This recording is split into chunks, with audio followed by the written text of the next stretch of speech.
In the virtual world, he's a god-tier fighter, but in real life, just another punching bag until one day his fighting game combos, power moves, finishers all unlock in the real world, making him unstoppable. A guy comments on the people playing a fighting game, questioning what's so fun about pulling off fighting techniques in a game. He says that a real battle has to be real, after all. Then, turning to Suho, he asks if he agrees with him. Suho feels nervous. It's clear he doesn't agree, but admitting that in front of this guy isn't an option. The consequences might be far worse than a simple disagreement. So he just laughs awkwardly and nods, pretending to agree. He's a second-year student at Nichinacho High School. His name is Suho Heya. Right after Suho agrees, the bully pulls back his fist and says that if Suho agrees with him, then surely he'll understand why he wants to punch him. Suho, however, doesn't even consider this a battle. To him, fighting a weakling like this guy isn't worth calling a fight. But the bully seems delighted by this interaction. He begins showing off moves he calls a low attack and a middle attack. Suho keeps quiet, but in his mind,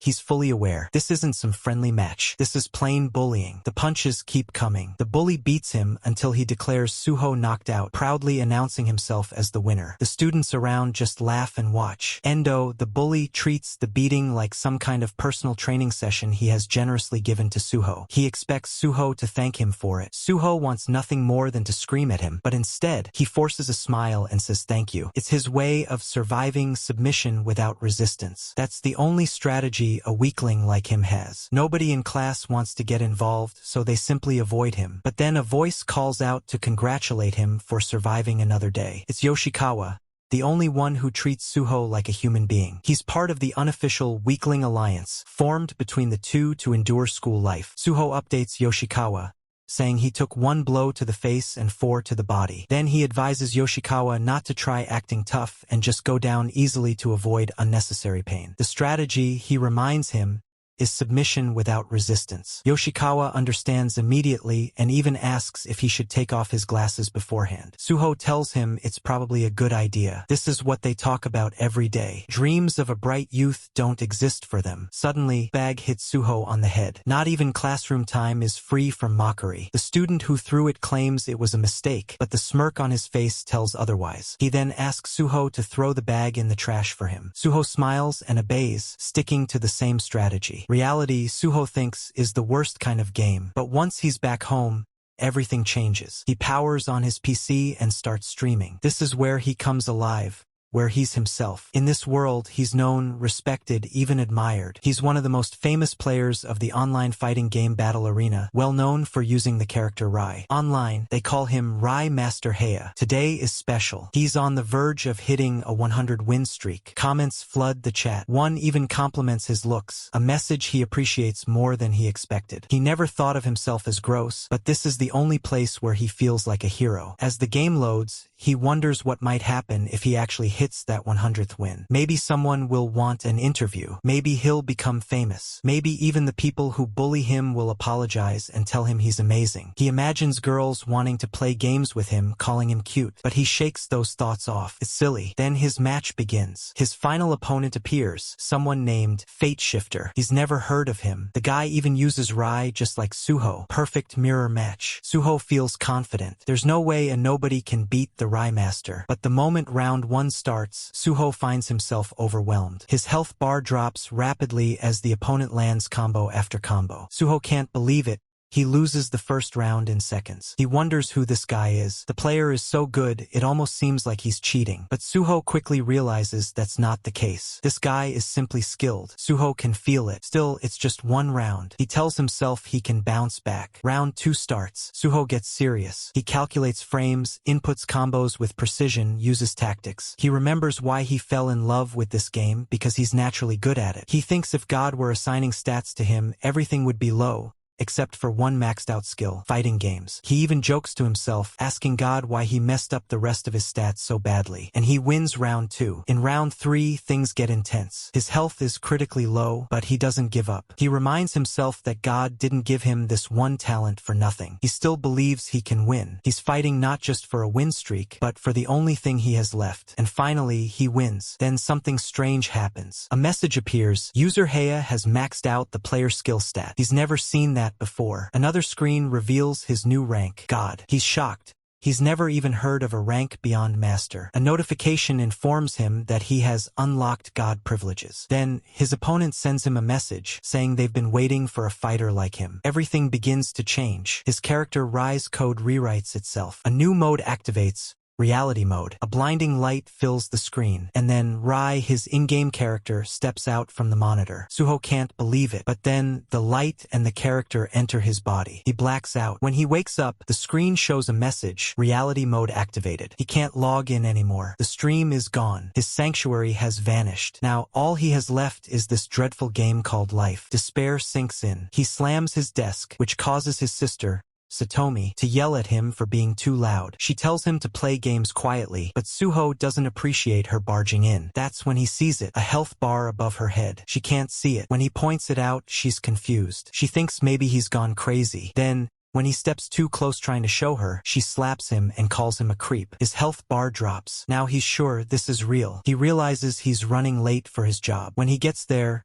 the place is crowded, and he has to work hard like a slave. All his coworkers have health bars too. At first, he wonders if this is just an illusion. Then a colleague named Hiragi Wakana tells him she'll take care of drinks. Suho apologizes, but she says it's no problem. She's counting on him to cook. She's the only girl who speaks to him normally. Coincidentally, she resembles Li Long, his favorite female character from Battle Arena. He's had a small crush on her. But today, he notices something different. Her health bar is very low. He asks if she's feeling okay, but she says she's fine. She reminds him that it's just the two of them working today. Then she collapses. Suho catches her and urges her to rest while he takes care of things. It's exhausting, but he pushes through. Later, as they leave, she thanks him. Suho says it was nothing, and he's glad to see her health bar has recovered a little. She explains she's been up late working on a university report. Suho tells her he could tell she was pale. He's trained his observation skills through fighting games. They start talking about gaming. Suho nervously admits he's just a guy with nothing going for him except games. But Hiragi disagrees. She says that devoting yourself completely to one thing is something amazing. She even promises to pay him back. To Suho, she looks like an angel. But then, a group of guys shows up. One of them mocks Suho, refusing to believe he could ever be dating someone like Hiragi. He asks her to come to karaoke with them, claiming they're Suho's friends. Hiragi turns to Suho and asks if that's true. Terrified, Suho says nothing. She looks disappointed but agrees to go. The guys laugh and tell Suho he can go home. Hiragi winks and says she'll be fine on her own. Suho can only smile and walk away again. Submission is all he knows. But this time, the sadness overwhelms him. He starts crying. He feels pathetic. Then he remembers the title, Fate Shifter. Wasn't that what his opponent called himself? He thinks maybe that name wasn't random. Maybe he really can shift fate. Later that night, those guys lead Hiragi down a dark alley. She hesitates, asking once again if they're really Suho's friends. Suddenly, a voice calls out. It's Suho. He tells them to leave Hiragi alone. But before he can act, one of the guys punches him. His health drops. Still, something stirs inside him. Why did his body move on its own? Why did he come? He prepares to fight. He sees Ishibashi's health bar appear. As Ishibashi steps forward, Suho sees something new, an imaginary game controller in his mind. He imagines blocking and does. Ishibashi laughs, but Suho doesn't stop there. He imagines inputting a combo. His body follows. A light punch, a strong kick, a massive uppercut. Ishibashi falls. Health bar 0. Everyone is stunned, even Hiragi. Suho checks his own health. It's halfway. He realizes something. His reality was once a shitty game, but now it's a fighting game, and finally, it's one he can win. Suho finally gets a boost of confidence. But before he can do anything else, another guy charges at him with a punch. Suho flinches at first, fear taking over, but then he steadies himself. He doesn't want to be scared anymore. He focuses, visualizes the controller in his brain, and begins inputting a combo. Once again, it works. He wins because these moves are just like Rise. It feels just like playing the fighting game he loved so much. He even manages to beat Yamashita again. Blocking, countering with a middle kick, he's doing it all. He can actually fight now. This really is just like a fighting game. Once Yamashita is down, only their boss remains. Suho turns to him and says that he'll repeat himself. If the boss doesn't want to end up like his goons, he better back off from her now. Suho feels genuinely cool saying that, but the boss doesn't take the warning seriously. Even Hiragi tells him to stop, but he refuses to listen. Suho then uses Rai's special move, Flying Thunder Punch, and sends the guy flying in dramatic fashion. He hopes this is his moment to save Hiragi and maybe spend the rest of the night with her. It's the perfect battle plan. Kojima, the boss, still thinks he has a shot. As the fight begins, Suho rushes straight at him with a forward dash and a heavy punch combo, ending with Flying Thunder Punch. But nothing happens. Suho panics. Maybe he messed up the input. He tries again, yelling the move's name, but a notification tells him all special techniques are locked for now. Then he gets punched hard. He tries to counter with an uppercut, but instead, Kojima lands one on him. Suho's health bar drops dangerously low. One more hit and it's over. Suho falls. He lies on the ground. Hiragi calls out to him, urging him to get up, but he remains down. Kojima shrugs and says it's not his fault. Suho was the one who picked a fight. He doesn't care anymore. He walks toward his minions and tells them to get up, annoyed that they lost to someone as weak as Suho.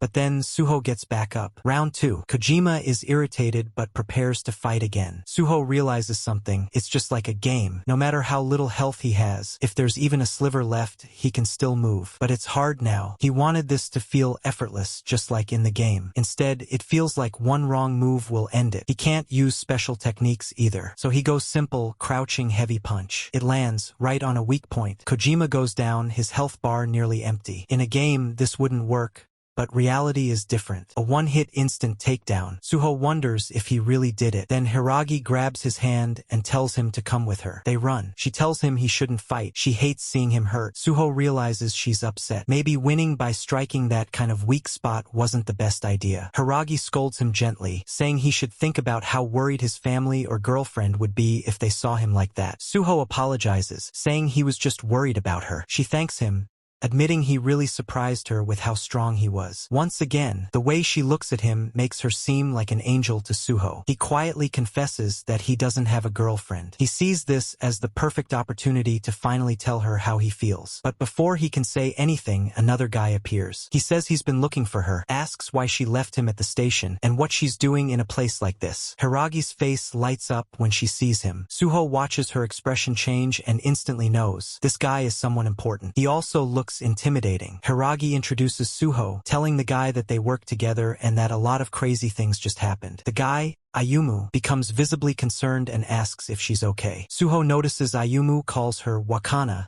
without any honorifics. That means they must be really close. Ayumu offers Suho a handshake and thanks him for helping Hiragi. Suho simply replies that it's no big deal. Hiragi then mentions Suho's love for fighting games. Ayumu smiles and says he recently got into fighting games himself. That's when Suho decides to leave. Hiragi wishes him well on his way home. Suho walks away, feeling crushed. Of course she has a boyfriend. She's beautiful and Ayumu is clearly good looking. What chance did he think he had? As he leaves, he hears them talking about having time today to finally do that thing tonight. The words make Suho feel even worse. He wonders, are they talking about that? Then Ayumu suddenly calls out Suho's name and says that next time they should play a fighting game together. Hearing this, Suho realizes something. For weaklings, the best way to survive with the least amount of damage is always submission. And so he smiles and does what he does best. He watches his dear Lilong, the girl who felt like a game heroine, walk away. He can only cry. But then a notification pops up. Level up surprises him. He had completely forgotten that Battle Arena reality mode had levels. That means it's like an RPG. Now, opponents' levels will show too. He looks around and sees Tanaka. Above his head, a health bar and a level 4. Apparently, that guy is stronger than a middle-aged man. Suho opens his notification windows, searching for settings. If this is really a fighting game, there should be an interface for move lists or HUD settings. He soon finds it, a move list. Many moves are listed. Some are locked and can only be used after unlocking them. One of them catches his eye, lightning bullet. Ranged attacks. In a fighting game, they're essential. Being able to use something like that in real life would be completely insane, but exciting too. Could turn the tide of any fight. Later, back at school, the usual bullies are up to their antics. They complain that Suho isn't at school today and grumble about how he dared to take a day off without their permission. Yoshikawa is there. He says Suho didn't tell him anything. Suho watches through the classroom door window window, feeling guilty that Yoshikawa is dealing with this alone. He realizes his friend is in trouble, all because Suho overslept. He checks Yoshikawa's level 3. Surprisingly, that's lower than his own. When he checks the bullies' levels, they're all quite high. Even the ones Suho defeated yesterday are still stronger than him. And Endo, he's level 10. Suho is overwhelmed. A bunch of angry thugs, his comrade from the weakling alliance in danger. What should he do? He looks at Yoshikawa. If it were him, maybe he'd be okay. Level 3 is decent. But then Suho remembers the alliance rules. Submission without resistance. Never help each other. So maybe he should just follow that rule and hide until the situation resolves. Just then, a notification appears. Mission: save Yoshikawa. Time limit: 5 minutes. Suho's eyes widen. Reality mode has missions. And then he sees the reward. Unlock lightning bullet. A ranged attack, something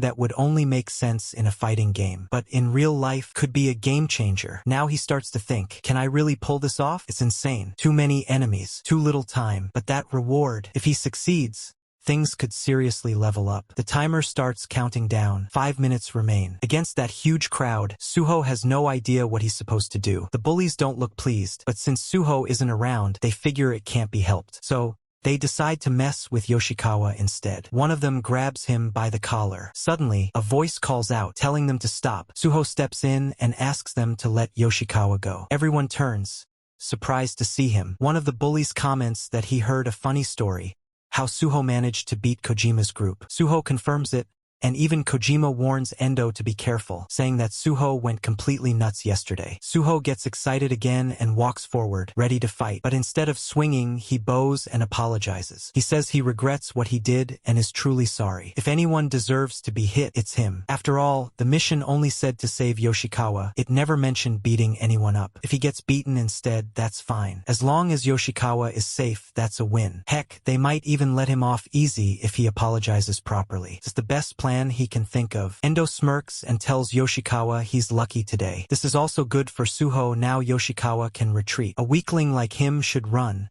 especially when his level is lower than Suho's. But then, Kojima kicks Suho, and his health bar immediately starts dropping. It becomes clear they're not holding back. More attackers join in. The ambush is so sudden, Suho doesn't even get time to guard. Attacks are coming from all directions. He's completely surrounded, unable to tell which way to hold his guard to block incoming hits. In the fighting game, all you had to do was hold the joystick in the direction opposite your opponent to block. But this is reality, and there's a reason fighting games are one-on-one. Endo sighs in disappointment. This is just the same old Suho. What a letdown. He even came all this way himself. Endo then puts his shoe in front of Suho and tells him to lick it. If he does, they'll let yesterday's incident slide. Suho feels weak. The crowd watches, whispering how creative the punishment is. Some even start feeling sorry for him, but no one dares intervene. They'd just become the next targets. But Suho doesn't care. He's ready to accept the condition. Ishikawa, watching, is not pleased, but Suho tells himself pride doesn't matter. He just has to endure until they leave. Licking shoes is nothing. Just a little longer, only 9 seconds left on the mission timer. Suho wonders, will the mission autocomplete once time runs out? If it does, and he gets that amazing power, then he could show all of them who the real king is. Just the thought of it fuels him to keep going. But then,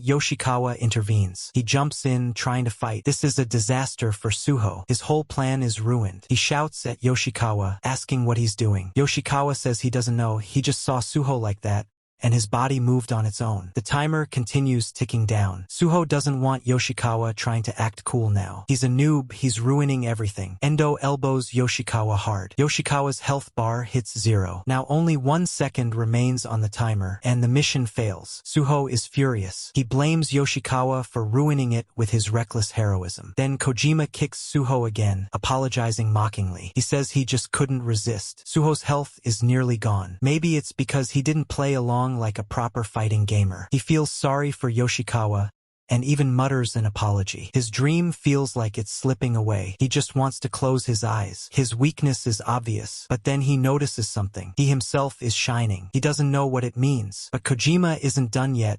He moves in for another hit. This time, Suho dodges. Then, he counters with a crouching heavy punch. Kojima reels in pain. He got hit in a very unfortunate spot. The rest of the gang charges at Suho, but now he's back in the zone. He's doing combos again, backdash, guard, perfect counter. And then a new notification appears. Mission updated. Defeat the hoodlums. Now he has to defeat 7 of them. They're all high level, but they're inside a classroom stage. If Suho uses the door correctly, he can funnel them in one at a time. That way, levels won't matter, his game sense will. He provokes them, calling them idiots and daring them to come at him. As they rush in, Suho takes them down one by one. Now his fighting game pride gets to shine. One after another, he beats them. And now only Endo remains. Endo is shocked. He can't believe what happened to all his men. Now it's a boss fight. Suho braces himself. Endo is furious, asking Suho if he has a death wish. It's terrifying. One punch from Endo causes massive damage. But Suho manages to block it. Even someone that scary, he can still block. That gives him a fighting chance. He kicks Endo in the face with a heavy strike, dealing major damage. Suho feels it. He can win no matter who the opponent is. In fighting games, he's a king. The others watch, stunned. Endo,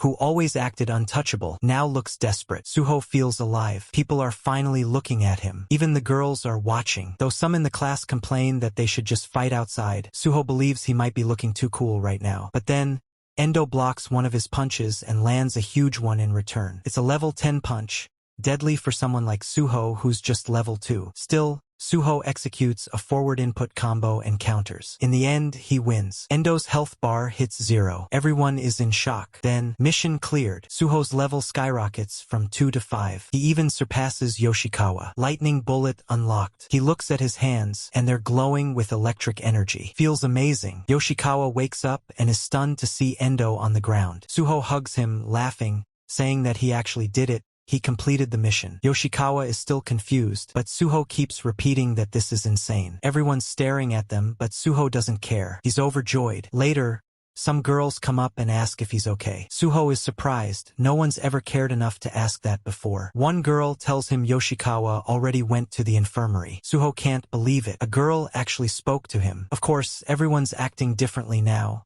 after what they witnessed. And now that he has lightning bullet, he just needs the right opportunity to try it out. He doesn't want to use it carelessly. He wonders if he should tell Yoshikawa about all this. After all, he did cause him trouble. But now that he thinks about it, the entire thing is unbelievable. All he did was play a fighting game. Battle Arena, reality mode. What even is the goal of this game? What's the meaning behind all this? A notification pops up. Tutorial complete. Even more surprising, reality mode storyline will now begin. User ID Heya. Goal: complete missions and grow stronger. Be ready when the time comes. Good luck. The messages confuse Suho. What does "when the time comes" even mean? A real boss fight, maybe? Just then, Yoshikawa returns. Suho grabs him, saying there's something he has to show him. They head to the school rooftop. People nearby comment that those two really seem close. They were hugging just a minute ago. On the rooftop, Suho turns to Yoshikawa and says he might have transcended humanity. Yoshikawa blinks. He's not sure why he was dragged all the way up here. Suho says he's already set up the target. Seeing is believing, he adds, asking Yoshikawa to step back. Suho puts in joystick-style inputs, and a glowing ball of energy appears in his hand. Lightning bullet. He fires it. From a higher rooftop, a mysterious guy watches. He sighs and mutters, "Why are these guys making a ruckus?" But then, he notices the lightning bullet. Even though the lightning bullet appears for a moment, it quickly fizzles out. The target in front of Suho doesn't even flinch. Yoshikawa watches in confusion, wondering what Suho is doing, while Suho questions if he input the wrong command. He tries again. No matter how many times he shouts "lightning bullet" in his mind, nothing happens. A weird voice line plays automatically, just like in the game,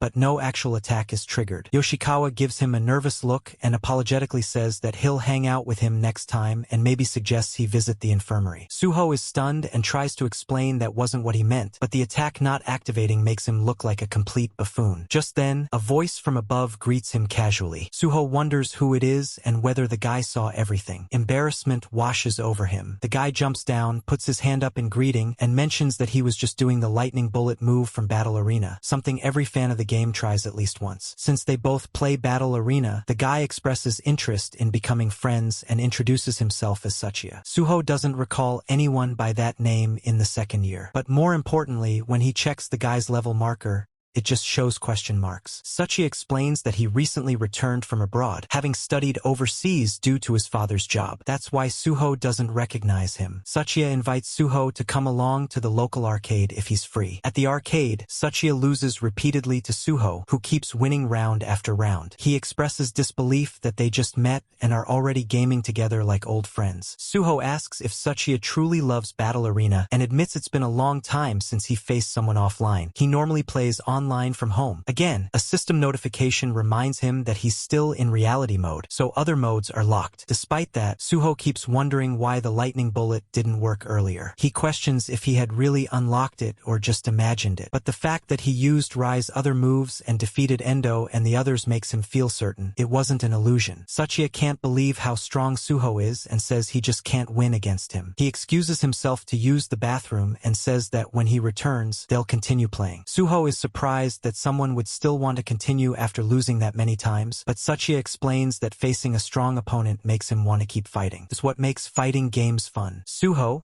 who initially found Sachiya a bit scary, now decides he'll teach him his secret combo later. He feels there's no way a real fighting game fan could be a bad person. Then, a new side mission unlocks for Suho. Defeat the delinquents and gain experience points. Suho doesn't see any delinquents around until two show up right behind him. They tell him they lost their wallets and ask if Suho can lend them some money. It's obviously extortion. Suho checks their names and levels. Kimura, level 13, and Sato, level 12. They're even stronger than Endo. He thinks to himself how he finally made a friend in Sachiya, and now fate throws this at him. He considers just quietly giving in, but then reminds himself that if he does that, he'll revert to the person he was yesterday. He tells himself that reality mode isn't a delusion. He's no longer a weak NPC. He stands up. The delinquents pretend to be scared, but then quickly get serious and demand he stop joking and pay up. Before anything else happens, they hear a sound and, without hesitation, run off. A notification appears. Mission cancelled. Enemy escaped. Suho is confused, wondering why they fled. Just then, a guy who looks like a store clerk arrives. Behind him, Sachiya returns and says he's hungry, then asks if Suho wants to grab something to eat. Suho agrees,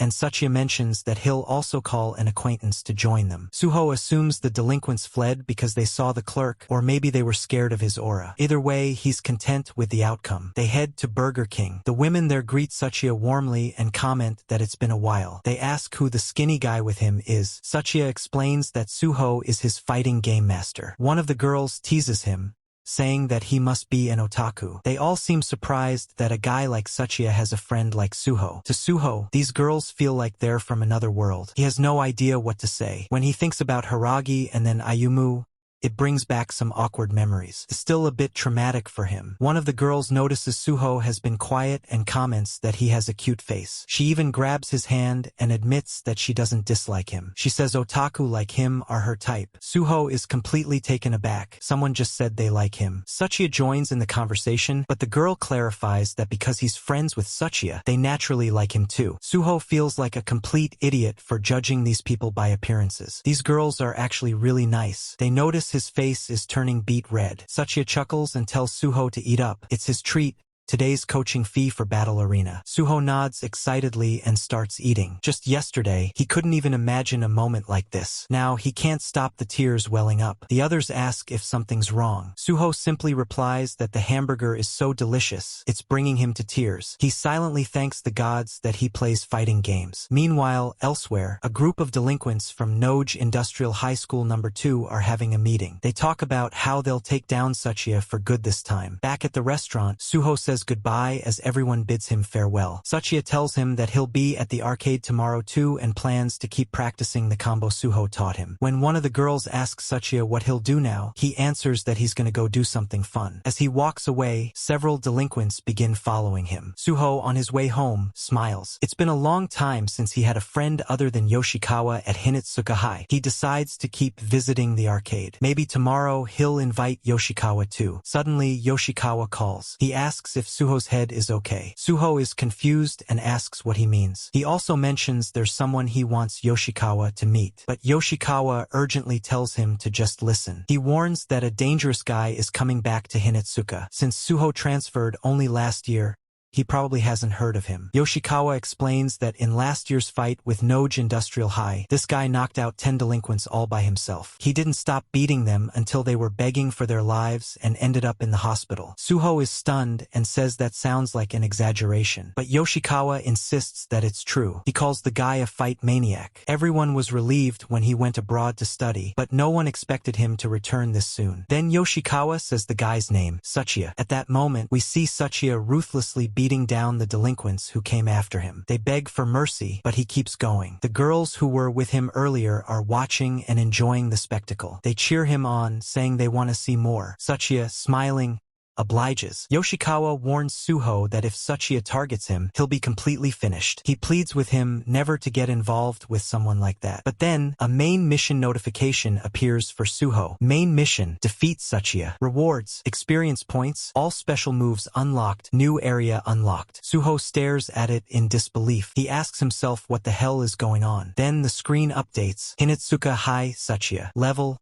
75. Defeating him won't be easy. Then we see Tsuchiya meeting up with Endo. He notices how Tsuchiya is back to his old ways, picking a fight right after returning. The girls explain that the other guys were the ones who started it, so Tsuchiya isn't in the wrong. But rather than focus on that, Tsuchiya asks what happened to their faces and wants to know who roughed them up. Back with Suho, Yoshikawa tells him that Endo has likely tattled to Tsuchiya already, and he might come to school for revenge. Suho will have to be very careful. Suho still can't believe someone like Tsuchiya would be dangerous enough to seek payback for Endo. If Yoshikawa's story is true, he might have to face Tsuchiya, but for now, he's just relieved it's not certain yet. Then he receives a message from Tsuchiya, who tells him that someone got to Endo and his group and says he'll meet Suho at school. He also asks Suho to make sure he's there. Now Suho can't back out of this. The next day at school, Suho sneaks around, checking if there's any ambush waiting for him. He tells himself there's no reason to sneak. After all, he and Tsuchiya have fought battles together. He still hopes to talk things through. Suddenly, a hand lands on his shoulder. It's Tsuchiya. He says he stayed up all night practicing combos in Battle Arena and now he's sleep deprived. For now, he isn't acting any differently,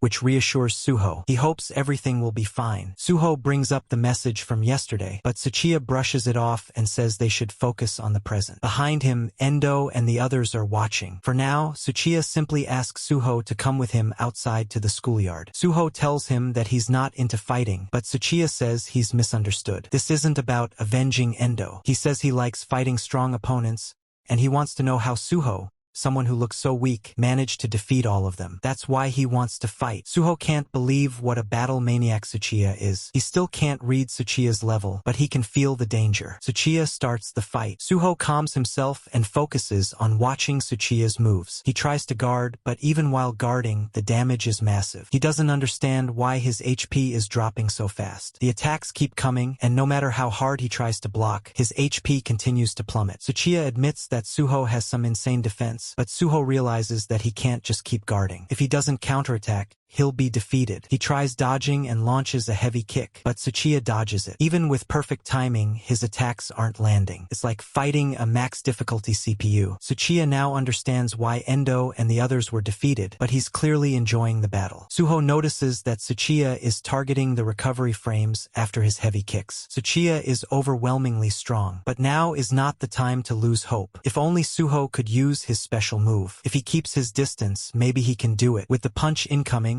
and the combo already in motion, Suho decides to go for it. It's all or nothing. He uses lightning bullet. This time, Tsuchiya looks shocked. The others watching are stunned as well. But once again, as expected, nothing happens. Tsuchiya punches him hard. The punch is too strong. Suho's consciousness fades. His health bar empties and he collapses. He lost. Everything goes dark. He wonders if this is what it's like to be KO'd. His high school life went off track somewhere. But why did it come to this? Then a notification appears. Continue? You have 5 credits remaining. He hadn't expected this, but it makes sense. It's a game after all. In reality mode, this was bound to happen. It's scary, but he selects yes. With a flash of light, he regains consciousness. Tsuchiya remarks that Suho is finally awake and asks him to stand. But Suho, finding himself in this situation again, wonders if he should have chosen no instead. Then Tsuchiya gestures for him to look behind. Endo and the others are bowing and apologizing. They want Suho to forgive them. Suho is stunned. Tsuchiya explains that since Suho is clearly stronger, it's only natural for them to bow. From now on, he wants wants everyone to get along. Then he asks Suho why he tried using lightning bullet. He thought Suho was attempting a feint and admits he accidentally hit him a bit too hard. Tsuchiya tells the others to listen to Suho from now on. Suho is deeply confused. It seems his life was just spared by Tsuchiya. The entire class is in shock over the events. They whisper about how Suho and Tsuchiya fought and how Endo and his crew bowed down. Rumors spread that Suho might be more dangerous than they thought. Now, everyone is cautious around him, trying not to offend. Yoshikawa confronts Suho, asking what he was thinking. Even though Suho ignored his warning, he somehow made it. Suho tries to defend Tsuchiya, saying he isn't that bad, but Yoshikawa insists that Suho doesn't understand him at all. He describes Tsuchiya as someone who treats people like toys, someone dangerous to be around. Kojima arrives with a message. Tsuchiya is going to the arcade after school and wants Suho to come. They say their piece and leave. Suho invites Yoshikawa, but he declines, reminding Suho of the third rule of the weakling alliance: stay away from danger. He urges Suho not to forget it. Later, at the arcade, Suho and Tsuchiya are playing together. Suho notices that Tsuchiya's movements have improved, and Tsuchiya credits it all to him. As long as they're playing,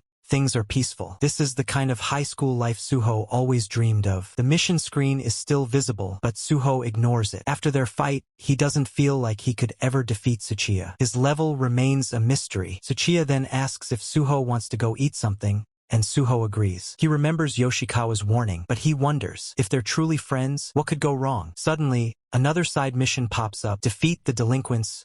Reward EXP. Suho wonders if it's the same group from before. This time, there are 10 of them. Tsuchiya notices Suho's sudden change in expression and asks what's wrong, but Suho says it's nothing. Out of nowhere, a delinquent with a bat appears and swings. Suho warns Tsuchiya just in time. Tsuchiya dodges, and even Suho gets startled as the bat flies past him. The delinquent claims he's here to avenge what happened in middle school when Tsuchiya beat them up badly. The ones Suho fought yesterday are also present. Tsuchiya doesn't remember them. He says he can't be expected to remember every piece of trash on the road. They confront Suho next, but he claims he's no one. Tsuchiya steps in and declares Suho is his buddy and stronger than any of them. Suho checks the enemy levels. One of them, Ueda, is level 18. The others say they'll handle Suho. The battle begins. Tsuchiya holds his own easily and even thanks them for the warm-up. Suho starts with guarding but wonders why life's been nothing but fights since reality mode started. Then he remembers his mission: complete quests, grow stronger, so he'll be ready when the time comes. With that resolve, he starts executing combos and defeats several of the delinquents. They talk among themselves, realizing they shouldn't underestimate someone close to Tsuchiya. Even Tsuchiya remarks that Suho is on fire. Suho thinks to himself that there's no choice now but to fight with all his might. Tsuchiya ends the battle disappointed. It was too easy. Suho, though exhausted, is relieved to have survived. A notification appears: side mission cleared. Suho's level increases from 5 to 7. It seems that Tsuchiya's assists were counted towards Suho's XP gain. Then a new notification says, all opponent levels will now be displayed. Suho finally sees Tsuchiya's level, 75. He can't believe it. It must be a bug. But then Tsuchiya tells Suo to hold on a second and takes out the bat, saying that these guys never learn and they need to finish them off. With a heavy swing of the bat on his hand, Tsuchiya then hands it to Suo. Suo is shocked by the display of such brutality. Tsuchiya expects Suo to do the same, saying it feels good to clean up trash. But beating up a defeated opponent, Suo just can't bring himself to do that. He doesn't appreciate how casually Tsuchiya talks about breaking others. When Suo doesn't move, Tsuchiya starts getting impatient and asks what's wrong, saying he wants it done quickly. This isn't the high school life Suo wanted. Not like this. He finally says he can't do it and apologizes, adding that he just remembered he has some work to do and needs to leave. Tsuchiya responds that there's no need to worry. Since they're friends, there's still time. But Suo recalls Yoshikawa's warning. Getting involved with this guy is definitely going to lead to trouble. Tsuchiya is seriously dangerous. Suo has to get away. He starts running, but he can't help wondering, why is this happening? Meanwhile, Tsuchiya suddenly notices a pain in his stomach. He sees a bruise and tries to remember when it happened. Then it hits him. It was during the fight when Suo used the lightning bullet technique. He can't believe Suo actually did that. Now he's starting to wonder, was that real or just an illusion? Suho, on the other hand, is worried. He doesn't understand why the system keeps insisting that he fight Tsuchiya. There's no way he can win, not when Tsuchiya is at level 75 and Suho has only just leveled up a little. Beating someone like that feels impossible. But then a thought strikes him. He opens up his move list. The last time he leveled up, he remembers seeing something, Lightning Bullet had gone from level 1 to level 2. That must mean that special moves in reality mode have levels too. Maybe the reason his moves aren't working is because they're just not strong enough yet. To test it, he stacks a few books on a table and tries using Lightning Bullet again. First, nothing happens just like before, but when he gets closer, within just a few centimeters, something shifts. The books fly off the table, so the Lightning Bullet is coming out. It's been working all along, just with extremely short range. Only about 5 centimeters. This is a major discovery. It means Lightning Bullet isn't just a glitch or a delusion. Just as he's absorbing this, his sister barges in, asking him why he's shouting like a grade schooler while playing games. Suho says he was just training a bit. She grabs him by the collar and says a weakling like him shouldn't bother with training. But then she pauses, suspicious. Maybe he's gotten interested in a girl? Whatever the case, she tells him to clean up and go to bed. It's annoying, but Suho starts thinking. With its current range, Lightning Bullet is no different from a normal punch. He wonders if its range or power will increase if the skill levels up further. So far, he's been gaining experience from mission fights. He hasn't picked fights himself because he hates fighting. That's why he's been avoiding most of them. Suddenly, a call comes in from an unknown number. He answers, wondering who it could be. A voice says his name, it's Hiragi. She says she got his number from the manager and asks if he'd be free to meet right now. Suho starts blushing and agrees immediately. They decide to meet at the station. She also tells him to wear something comfortable. At the station, Suho starts overthinking. Is his outfit okay? Is this really happening? He turns off the reality mode display. He feels like keeping it on would let him see too much, like accidentally peeking into Hiragi's secrets. Then Hiragi arrives and greets him. She says she's sorry, but there's somewhere she wants to take him. It's a little embarrassing, she says. Suho follows her nervously, wondering what kind of place it could be. But the direction they're headed, it's definitely the hotel district. He starts panicking. Is this really happening? Isn't she dating someone? Just as he's drowning in confusion, she stops in front of a building. He looks up. It's Hiragi Martial Arts Gym. She explains that her dad runs the place and thought Suho might be interested in training. They don't allow fighting, but he can work out as much as he wants. She goes to change while Suho waits. He sees a ring and a hanging sandbag. He tries throwing a punch but hurts his knuckles. He's clearly inexperienced. Hiragi returns, now in her training outfit, and Suho's jaw almost drops. Her abs are defined. She's incredible. When he asks if she practices martial arts, she chuckles and says she's basically the real-life version of Li Long. They begin training. Suho's reality mode activates a training mode. It's just like a combo practice session in Battle Arena. Hiragi wraps his wrists and gives him simple gloves. He imagines his game controller and starts hitting the sandbag again. This time, his punch lands with real force, even surprising Hiragi. She praises him, saying he has genuine talent. Suho grins and says he's just mimicking Rai's moves. Then he notices his experience bar rising. Excited, he starts punching and kicking the bag more, watching his XP climb. By the time he's done, he's leveled up from level 7 to 15. Lightning Bullet has leveled up from level 2 to level 6. He finally collapses from exhaustion. Hiragi hands him a bottle of water, hers,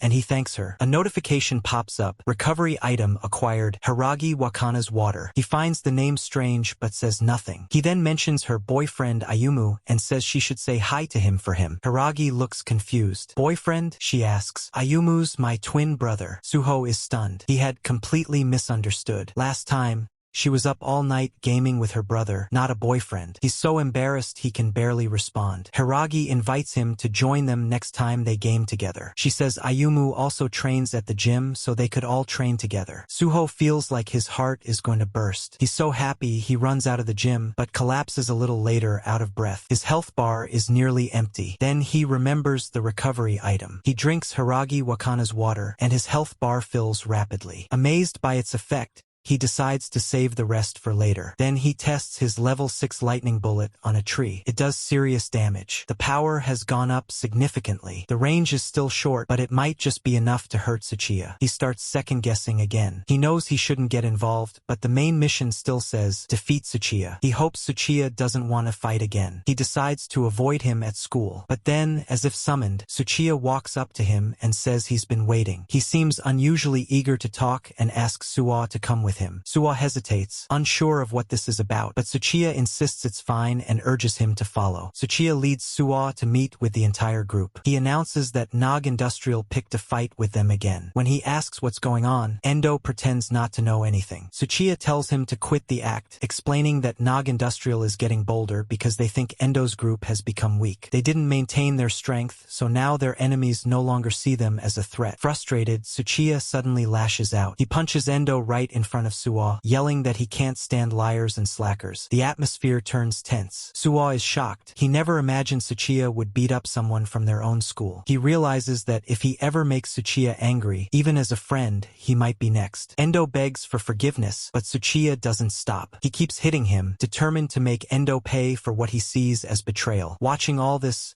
Suwa grows more and more uncomfortable. He doesn't say anything, but he doesn't like what he's seeing. Just as Tsuchiya is about to deliver another punch, Suwa suddenly steps forward and blocks it. Both Endo and Tsuchiya are stunned that Suwa intervened. Even Suwa himself isn't sure why he did it. He just knows this has gone too far, and now he's stuck in a very tough situation. Even though Suwa manages to block, he still gets hurt. Tsuchiya is just that powerful. But for a moment, even Tsuchiya seems surprised. Something about Suwa feels different. His stance, his balance, he's clearly improved from yesterday. He's stronger. Impressed, Tsuchiya says Suwa should take over training Endo and the others. Since Suwa was once a victim himself and has now grown stronger, he seems like the perfect candidate. But Suwa doesn't like the idea. It's not what he wanted. Still, he finds himself in a tight spot. Refusing could anger Tsuchiya, and he might end up punished like Endo. Tsuchiya asks what's wrong, joking that Suwa must have picked up a part-time job. But he quickly notes that Suwa shouldn't be busy, so he should have time for this. Just then, a teacher arrives. Tsuchiya quickly tells the teacher they're just fooling around. The teacher, visibly nervous, says it's fine. Suwa notices how intimidated the teacher is. The teacher also notes that Suwa seems to be fitting in with the group. But from his expression, Suwa senses concern, like he's watching something dangerous unfold. Tsuchiya places a hand on Suwa's shoulder and asks if he's really going to forgive Endo and the others. If he is, then he must be a kind guy. Then, without missing a beat, he suggests they skip class. Suwa declines, explaining he's had bad grades lately and needs to attend class. He asks for some space. Tsuchiya says he understands and urges him not to be late. Suwa is surprised at how reasonable he's being. But as he turns to leave, Tsuchiya mentions the arcade after school. That surprises Suwa, who thought he made himself clear. When Tsuchiya repeats the invitation more seriously, Suwa feels pressured to accept. He agrees even though he's nervous. Around them, rumors begin to swirl. Students talk about how Suwa and Tsuchiya defeated dozens from Nog Industrial and how Endo got beaten up. They're calling Suwa and Tsuchiya the most fearsome duo in Hinatsuka. Yoshikawa scolds Suwa, blaming him for ignoring all the warnings. Suwa accuses Yoshikawa of being too harsh,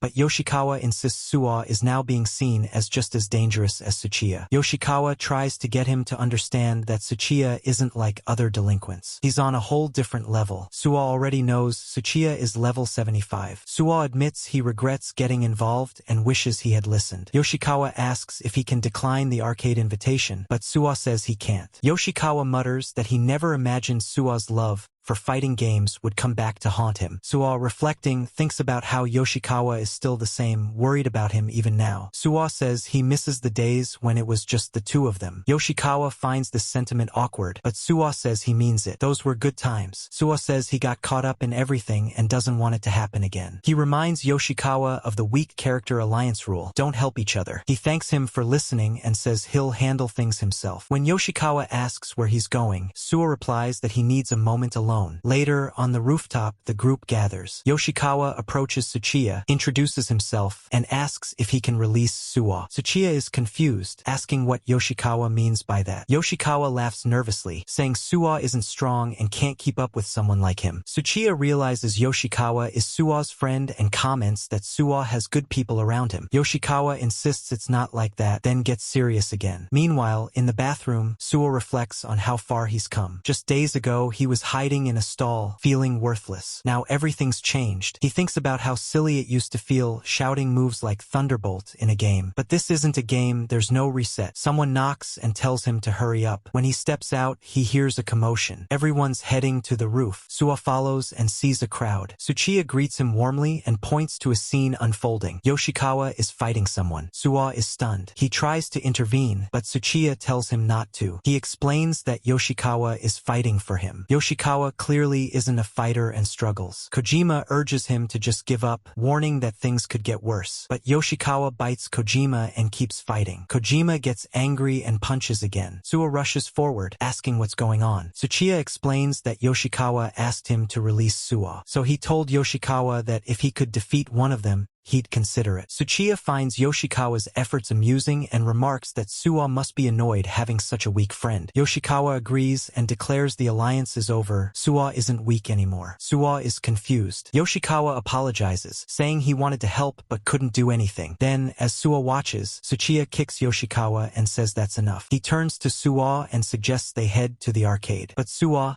now furious, calls Tsuchiya a jerk and tells him to wait. He says if this is the weak character uprising battle, then it's not over. He puts on gloves. A notification appears, showing increased attack and defense. Suwa declares himself the representative of the weak. He says he's going to defeat Tsuchiya and complete the main mission, earn experience points, unlock all special moves, and open a new area. Yoshikawa tells him to stop, calling it foolish. But Suwa adds a new rule to their alliance. Even if they usually avoid danger and don't interfere, when the alliance is in crisis, they must stand up. He says their alliance continues. Turning to Tsuchiya, he tells him to get ready. He's taking this seriously. Tsuchiya finds it interesting. He suspects Suwa is hiding something, but he says he hopes Suwa won't disappoint him. It's round 2. Suwa, now level 15, faces off against Tsuchiya, level 75. The fight begins. Suwa notices that Tsuchiya's level is 75. Seeing it again, he realizes the massive gap between them, but he remains determined to avenge Yoshikawa. Two girls approach Yoshikawa, asking if he's okay or wants to visit the nurse's office. Suwa feels a pang of jealousy and wonders why they're suddenly showing up now. Suddenly, Yoshikawa yells out Suwa's name, warning him that Tsuchiya is about to punch. Suwa already knows and manages to block it, but even then, his health still drops. He recalls that everyone has unique rhythms and movement habits. From yesterday's battle and the Nog industrial fight, he had studied Tsuchiya's style, reading his moves like a fighting game. Despite the overwhelming level difference, Suwa knows he can bridge that gap with pure game sense. That's how he manages to land a kick to Tsuchiya's face, shocking the crowd. But the impact barely makes a dent in Tsuchiya's health bar. Still, Suwa pushes forward. When he gets punched again, he retaliates with a 5-hit combo, but Tsuchiya scoffs, asking if that's really Suwa's best. The damage is negligible,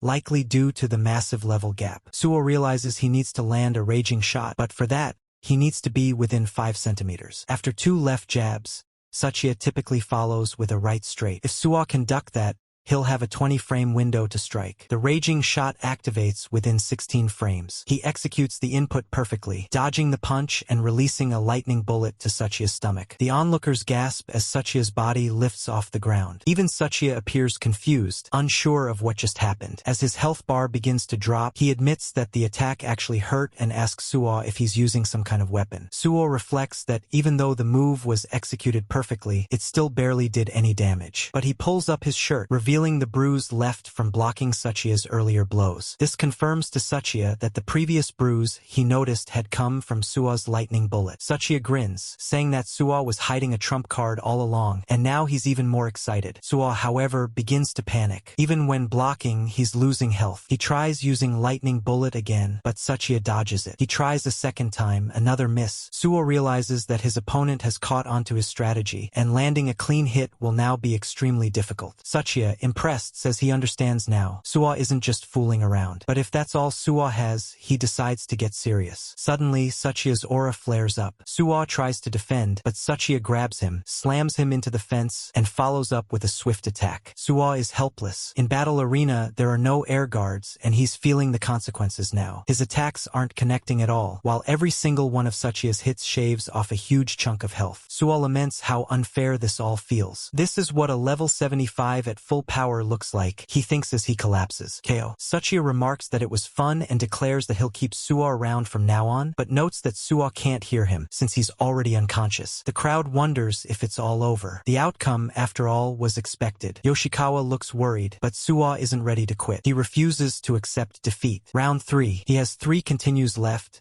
and he's going to make them count. Sachia is impressed by Suwa's resolve and continues pounding him with punches. Suwa gets KO'd again. He uses another continue. KO. And again. KO. Even with just 1 credit left, Suwa keeps going, asking if that's all Sachia's got. Sachia growls that Suwa's attacks aren't even landing and warns him not to provoke him. Even blocking doesn't help. Sachia's punches are simply too powerful. Suwa tells himself that if he keeps going, maybe Sachia will slip up. But the opposite happens. Sachia just grows stronger. Now Suwa has only 1 credit left. He knows it's hopeless. He apologizes to Yoshikawa, admitting that he's reached his limit. Unlike a game, this hurts. It's exhausting, but at least they showed some pride as underdogs. Hopefully that's enough. He declines the final continue. He's done his best. Endo steps forward, telling Sachia that this has gone too far. But Sachia responds by elbowing him without hesitation. Yoshikawa also pleads with him to stop and apologizes, saying it was all his fault. But no matter how many times Yoshikawa says sorry, Sachia doesn't stop. He lifts his fist to strike again, until a voice interrupts. Not yet, Yoshikawa. Suwa rises. He has used his final credit. The others wonder if he has a plan. He doesn't. But what got him to rank God wasn't talent.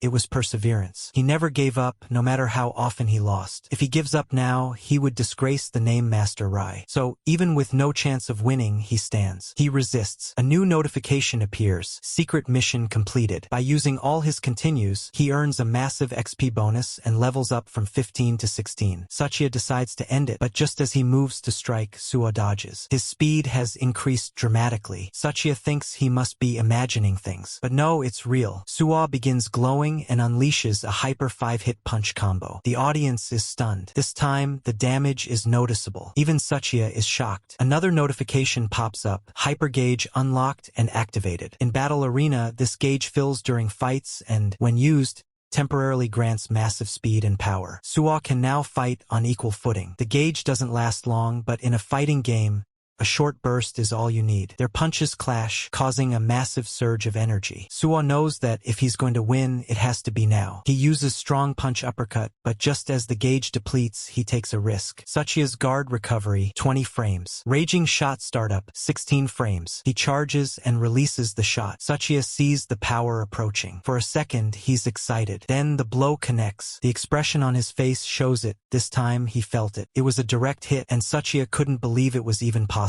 He was blown into the air and slammed into the fence. Stunned, he said nothing. The others watching began to question what they had just witnessed. Did Suwa really just defeat Sachia? Even Suwa was confused. He wondered if he had actually won. But then, he noticed that Sachia's health bar still had a tiny sliver left. The fight wasn't over yet. Just then, Sachia began to get back up. The fence he was stuck on suddenly broke due to his sudden movement, and he fell, resulting in a ring out. A notification popped up declaring Suwa the winner. This surprised Suwa more than anyone. He had expected the fight to continue, but in a fighting game, this kind of rule definitely applied. The crowd erupted in disbelief. Even Sachia admitted his body wouldn't move anymore. But before he could fall further, Suwa caught him. Sachia expressed concern that Suwa wouldn't be able to hold him, but Suwa reassured him. Apparently, every time he landed a lightning bullet, his hyper gauge refilled, even if only briefly. He figured that even a second of hyper gauge would be enough to win. He pushed Sachia back onto the roof. Sachia was in disbelief as his friends rushed to check on him. Meanwhile, Suwa's strength faded. With his hyper gauge depleted, he began to fall, until Yoshikawa arrived and helped pull him back up. Suwa was relieved to be back on the roof. As Sachia approached, Suwa asked if he wanted to continue, even though their duel should have ended. But Sachia turned to Yoshikawa and said he would release Suwa, just as he had promised. With that, Suwa was finally free from Sachia's control. Sachia said goodbye to everyone and left. Yoshikawa remarked that, in any case, Suwa was free now. But even though he had won, Suwa's health bar was completely empty. He collapsed. As he lost consciousness, a notification popped up, mission complete. In the darkness, Suwa reflected on what to do next. He had used all his continues, there was no trying again. But he didn't want it all to end like this. As he began to regain consciousness,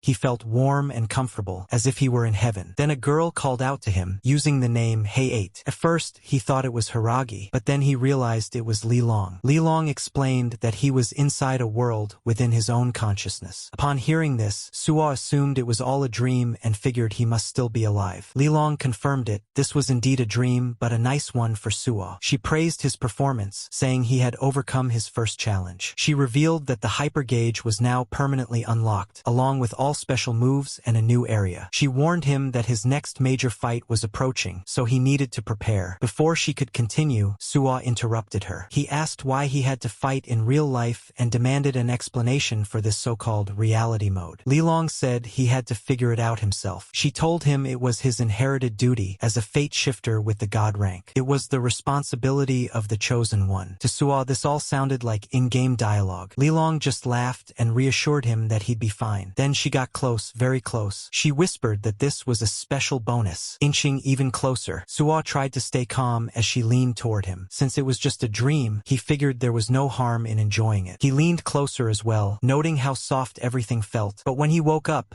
he wasn't leaning toward Li Long at all. He was inches from Yoshikawa, who was staring at him and asking if he was awake. Suo immediately recoiled, disgusted, and started spitting in shock. He demanded to know what Yoshikawa was doing, but Yoshikawa, equally disturbed, said that was his line. Suo had been sleeping in the infirmary the whole time. Suo asked about Tsuchiya, but Yoshikawa said he didn't know. He disappeared after the fight. Suo worried there might be trouble after the commotion, but Yoshikawa reassured him. Since Tsuchiya's parents were major donors to the school, everyone had to be careful around him. That explained the teacher's behavior, Suo realized. Now he wondered what to do next. Oh right, Li Long had mentioned a big fight, but was any of that real? It certainly didn't feel like it. Then he noticed a notification about a special bonus, and what he read genuinely shocked him. He jumped out of bed. Yoshikawa asked if he was really okay to move so suddenly. Suo told him not to worry and said goodbye, hurrying off. Suo now had Hiragi Wakana's water, a full recovery item. Though he had already used it, he wasn't concerned, because his special bonus was Hiragi Wakana's kiss. To get it, he just had to meet her tonight. He was thrilled. For once, reality mode seemed to be going his way. He figured he could keep the fighting in the game and avoid real-life brawls,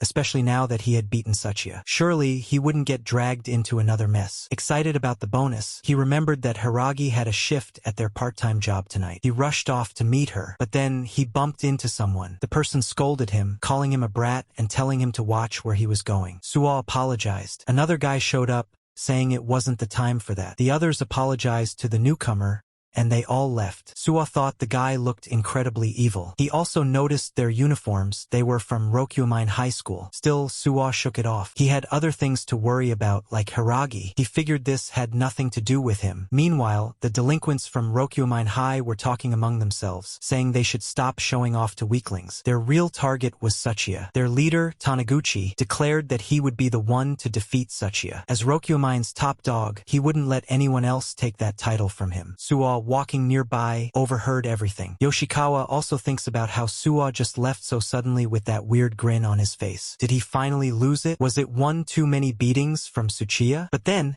suddenly, a voice calls out to Yoshikawa and asks if he knows a second year named Tsuchiya from Hainazuka. Yoshikawa is taken aback. He recognizes the guy as someone from Rokyuman High School. Taniguchi steps forward and asks if it's true that Tsuchiya returned from studying abroad. Yoshikawa nervously replies that yes, he has, but it seems he already went home today. After hearing this, one of the other delinquents warns Yoshikawa that he better be telling the truth. But Taniguchi tells Terada to stop and says they're heading back. They already confirmed Tsuchiya's return, and that's enough for now. Yoshikawa reflects on how these guys came all the way from Rokyuman just for that. Things are likely going to get troublesome again. He just hopes Suo will be really careful. Meanwhile, we see Suo gargling with mouthwash. He feels like everything, his face, his clothes, is perfect. His sister walks in and finds him doing this, which she finds disgusting. She asks if he has a date and questions his odd behavior of smiling into the mirror. When Suo asks how his clothes look, she teasingly asks if he actually has a girlfriend. Suo tells her to be quiet and says he's heading out. He mentions he might be back late, hinting at a plan to get a special bonus. Suo's plan is to casually bump into Hiragi after her shift ends. He wants to act natural, though he's clearly overthinking everything. He's flustered, unsure of what to do next, and hoping it's okay to have expectations. But he's clearly clearly deep in reality mode. As he walks toward his destination, he can't stop thinking about that bonus. Then suddenly, he hears people screaming. Curious, he listens more closely and hears people asking why guys from Rokumen are walking around their town. The Rokumen delinquents insist they're not interested in Nog Industrial. Suo recognizes both the Rokumen high students from earlier and the Nog Industrial delinquents from the previous day. He wonders if it's a turf war, but decides it's none of his business. Just as he's about to leave, some of them call out to him. There are even some girls nearby, and it looks like the situation is turning dangerous. Taniguchi politely asks the girls to step back. The girls find it sweet that he's showing concern, and they joke about switching sides. Taniguchi blushes a little, and the others tease him, asking if he's a virgin. They mention that his loss to Tsuchiya is famous, but Taniguchi doesn't seem bothered. He admits they lost,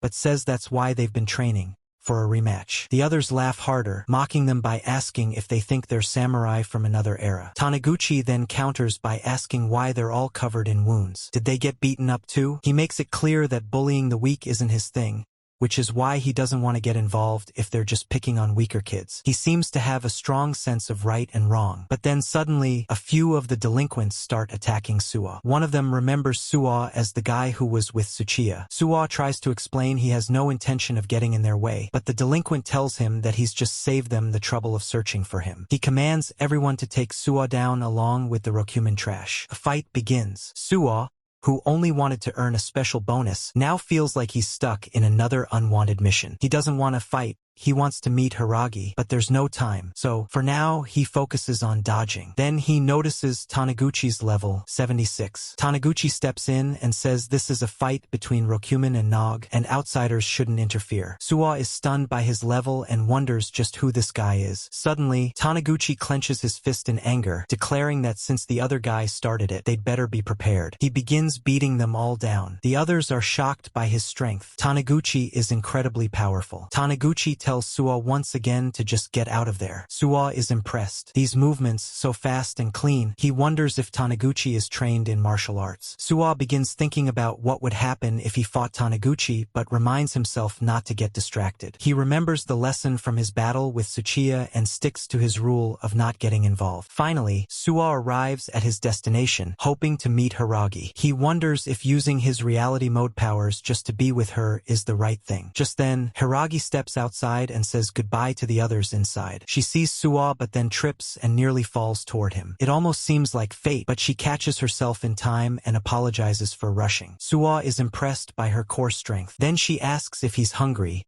Her manager gave her some takeout and she offers to share it with him. Suo accepts gratefully, but then he sees a notification. Hiragi Sansk acquired. He doesn't understand. He didn't receive anything, or did he? Looking into the bag, he realizes it's tempura, also known in the system as Kiss Kiss tempura. Maybe the real prize was the silly detour along the way. Still, Suo feels incredibly annoyed. He expected something meaningful, but it's just food. Just then, Hiragi remembers Suo doesn't even have a shift today. So why is he all the way here? Suo makes an excuse about taking a walk, and Hiragi accepts it. As she leaves, Suo asks if he can come train at the gym again. It's clear he's trying to spend more time with her. Hiragi agrees and says she'll see him later. Suo thinks maybe it's okay that it ended up this way. After all, he did get to see her. Then, a notification pops up asking if he wants to take on the challenge for another special bonus. Suo laughs and wonders what kind of punchline the system is going to throw at him this time. He presses yes. Suddenly, a loud noise rings in his ears. He wonders what's going on. A challenge mode notification appears, stating the challenge has begun. He must defeat the specified opponents to clear it. A follow-up alert warns that difficulty will increase and challenge mode cannot be paused. Suo wonders if he can stop it, but then a massive aura begins rising around him, only to stop just as suddenly. He breathes a sigh of relief. That night, a couple of men receive a mysterious video from an unknown sender. It's sent to schools across the region, Kamahama High School, Zakasawa High School, and even Rokumen High School. In the video, Tsuchiya is seen fighting Suo. Everyone watches as the full battle plays out and how Suo actually wins. Then,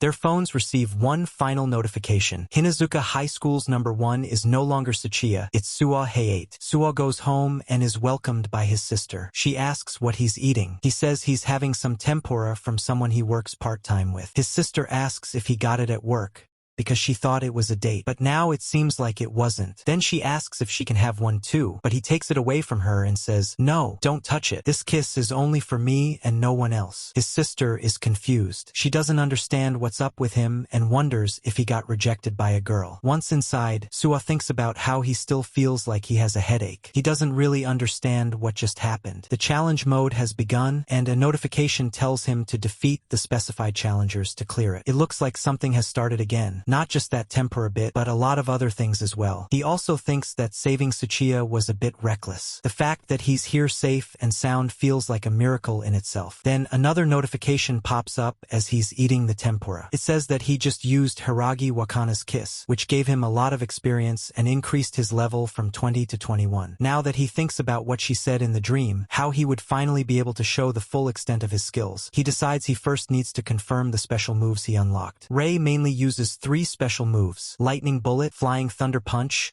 and Descending Lightning Strike. Suwa expects them to be level 1 since they just got unlocked, and it took him some time to learn Lightning Bullet after all. So he needs to be prepared to use the other techniques before another fight. First, he tries using Flying Thunder Punch. The most famous skill in Battle Arena is Lightning Bullet, Rei's signature anti-air move. He had tried using it before and ended up getting knocked out by Kojima, but now it's unlocked, so he can finally use it. He picks a branch above him as a target. In his mind, he channels his fighting character. With one Flying Thunder Punch, he breaks the branch. It worked. This is definitely it, though it's more useful as a melee attack than an anti-air. After all, no one's flying in real life. It's easier to use Lightning Bullet because it has shorter startup frames, the time between inputting the command and executing the attack. You just have to get within range and then bam! If it hits, the opponent will be launched and open for combos. It's perfect for Suwa. The other move, Descending Lightning Strike, is a heel drop from a mid-air spin, a surprise attack that deals massive damage. It can also be used to immediately close the gap between him and an opponent. Suwa tries using it on a tree. As he performs the move, he feels amazing. He's practically Rei now. He just needs to keep practicing. Being able to use these techniques feels incredible. Maybe he can even complete the challenge mode now. But after some time and a lot of practice, he feels exhausted. It's true he can use the moves, but each has its limitations. Lightning Bullet's range is still short. For the others, he can only use the weaker variations, light, medium, and heavy, but for now, only light. If he levels up more, he should be able to use the stronger variations. When that happens, he'll move just like Rei in his mind. If he ever has a rematch with Tsuchiya, he'd be able to fight even better, though he doubts that will happen. Still, Suwa feels nostalgic. Slowly mastering more moves reminds him of his early days playing fighting games. He keeps laughing like a little kid just thinking about them. They really are the best for him. The next day at school, Suwa calls out to Yoshikawa and asks if he's noticed something strange. Yoshikawa agrees. It's hard to believe. Other students are cheering for Suwa. The second year looks different from what they imagined. Yesterday's fight gave them chills. Those who missed it now feel like they've missed out. Suwa can't believe a day like this has come. Unlike before, everyone is giving him passionate gazes. He realizes they might be seeing him as some kind of hero. Even the girls greet him warmly, making him blush. He greets them back. He then asks Yoshikawa if he saw how beautifully that junior girl greeted him. It's the first time in his life a girl has done that. Yoshikawa says maybe Suwa is getting too excited, but Suwa asks him to let him enjoy this moment. Then Yoshikawa overhears the girls talking about him too. They think he's cool, calm, and intelligent. Yoshikawa is thrilled and asks Suwa to call him Cool Brain Yoshikawa from now on. Suwa agrees but warns him not to get too cocky. Yoshikawa adds a new rule to their alliance: always assume the worst. Suwa wonders what's with him. Yoshikawa then explains there are 4 major powers in the town: Rokumen, Takachiho, and 2 others. Even when Tsuchiya was abroad, his influence kept the others in check. Now that he's lost, and to someone like Suwa it could destabilize everything. Suwa is taken aback. Yoshikawa says if the power balance collapses, the town could descend into chaos. Weaklings will be casualties. Suwa thinks Yoshikawa might be exaggerating, but he also realizes the danger is real. Yoshikawa urges him to avoid standing out. That's their new survival strategy. Just then, the whole class looks out the window. Outside, a delinquent is calling out to Suwa, "Hey." Suwa is surprised. The guy says he's here to challenge him to a duel. Everyone gets excited. It feels like a samurai showdown. It's Taniguchi of the 6 Peaks. Yoshikawa realizes this outcome was inevitable. He had heard Taniguchi was obsessed with Tsuchiya. Now it makes sense.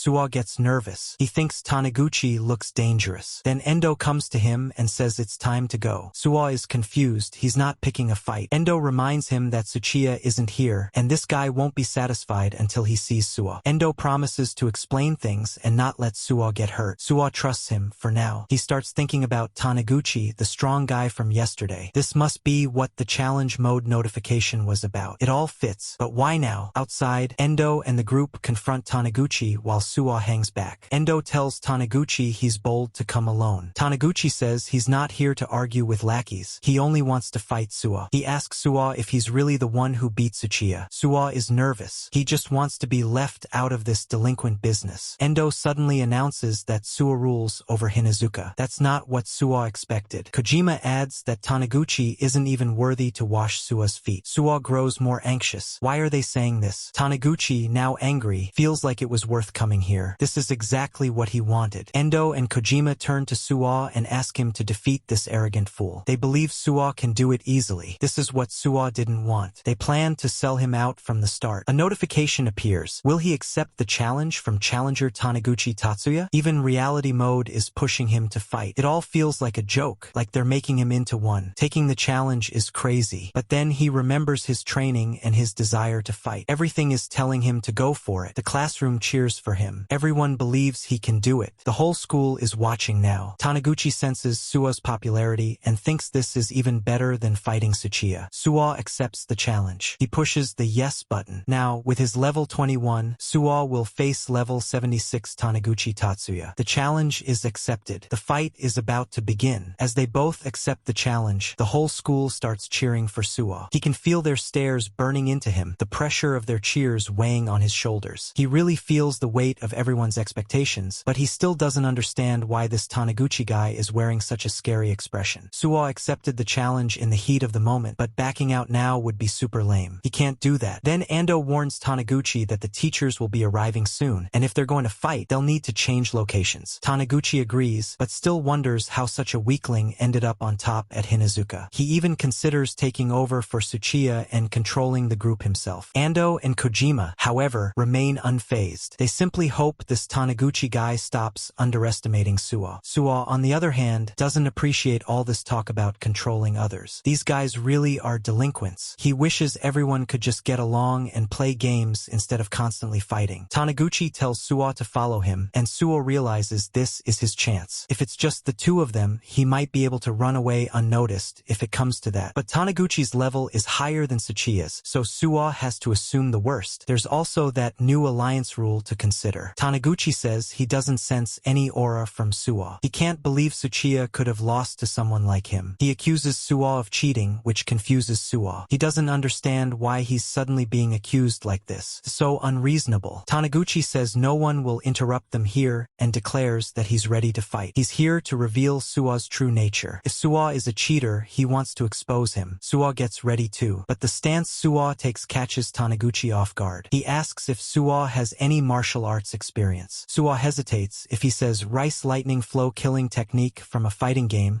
it'll just make Taniguchi angrier. So he simply says no. Taniguchi notes that Suwa looks like he's used to fighting, but says it won't matter if he's bluffing. It'll be obvious soon. He moves in with a fighting stance. Suwa remembers watching Taniguchi's fight the day before. His moves were straightforward punches, and he sees the same now. Suwa guards, and even though he blocks the punch, his health bar drops, just like with Tsuchiya. But this time, it's not as much. Suwa's guard is holding. Suwa thinks about landing a side attack, a medium-strength kick that chips away at Taniguchi's health. It's working, so it's good. Then he dodges another punch by ducking, and again, evades a follow-up. Taniguchi's combo speed is fast, but Suwa feels like he can fight him. He needs to find an opening. When he sees one, he uses descending lightning strike. It hits. Suwa thinks it's effective, given its range and frame advantage. He follows it up with a flying thunder punch. Taniguchi's health drops significantly. Suwa asks Taniguchi how that felt, 2 special moves in a row. Taniguchi's health is down to half, while Sua's is still mostly full. Sua starts to believe he can actually win. He's gotten stronger. This match is winnable. Now Taniguchi is on the defensive, blocking while Sua keeps attacking. Meanwhile, back at Rokumen High School, some students wonder where Taniguchi went. They had planned a karaoke session with girls, but they hear he went to Hinazuka to face the guy who took down Tsuchiya. They laugh,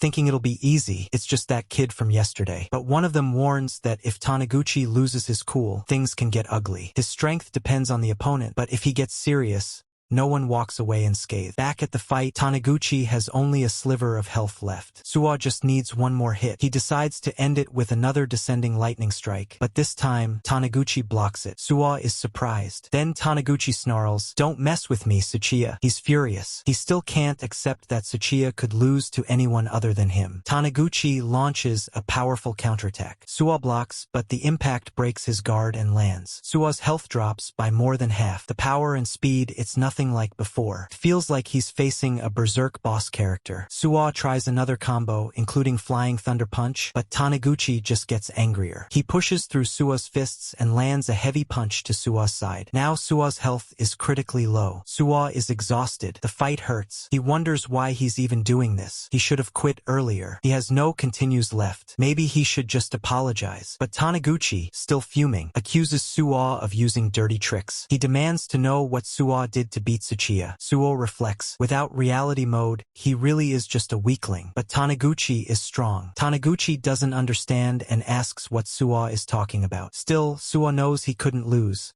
Not after what Tsuchiya did to his friend. Tsuchiya is the real trash. Taniguchi looks confused, but then Sua's hyper gauge activates. This is his one chance. If he can just land this hit, maybe it'll turn the tide. Sua goes in for a full-powered punch. Taniguchi doesn't move. He takes the hit directly, but his health bar doesn't drop to 0. He still has a sliver left. Sua failed to finish him. Taniguchi admits, "You are strong." He then asks what Sua meant earlier about Tsuchiya and his friend. Something about Tsuchiya always felt off. Taniguchi wants to talk. He wants to know the truth about what happened between Sua and Tsuchiya. A notification pops up. Root branching. Cancel the match with Taniguchi Tatsuya. This is something new. Elsewhere, people are eating. One guy complains the meat is raw. The one eating it, Hattori, scoffs and says raw meat is the best. Others warn him he's lucky he hasn't wrecked his stomach. They bring up Rokumen and Hinazuka and mention the tough new guy from the internet. Hattori takes note of Sua, saying he's just skin and bones. This is Hattori Nobu, Takasawa High School's number 2, and to him, Sua looks absolutely gross. A few more people arrive, and Hattori's men inform him of their presence. Hattori notices them, and they nervously announce that they've brought the promised money. Hattori is pleased and apologizes for making them come all this way, but they assure him it's no problem at all. However, upon examining the money, Hattori notices something strange. He comments that the amount seems far too little. The others explain that they tried their best to collect as much as they could from their classmates and friends. Hattori acknowledges their effort, which is good in its own way. But then, he grabs one of them and slams him to the ground. He tells them that trying hard is something that only works when you're a kid. In high school, you need to produce results. Hattori hopes they understand that now and demands that they bring the rest of the money quickly. To make sure they get the message,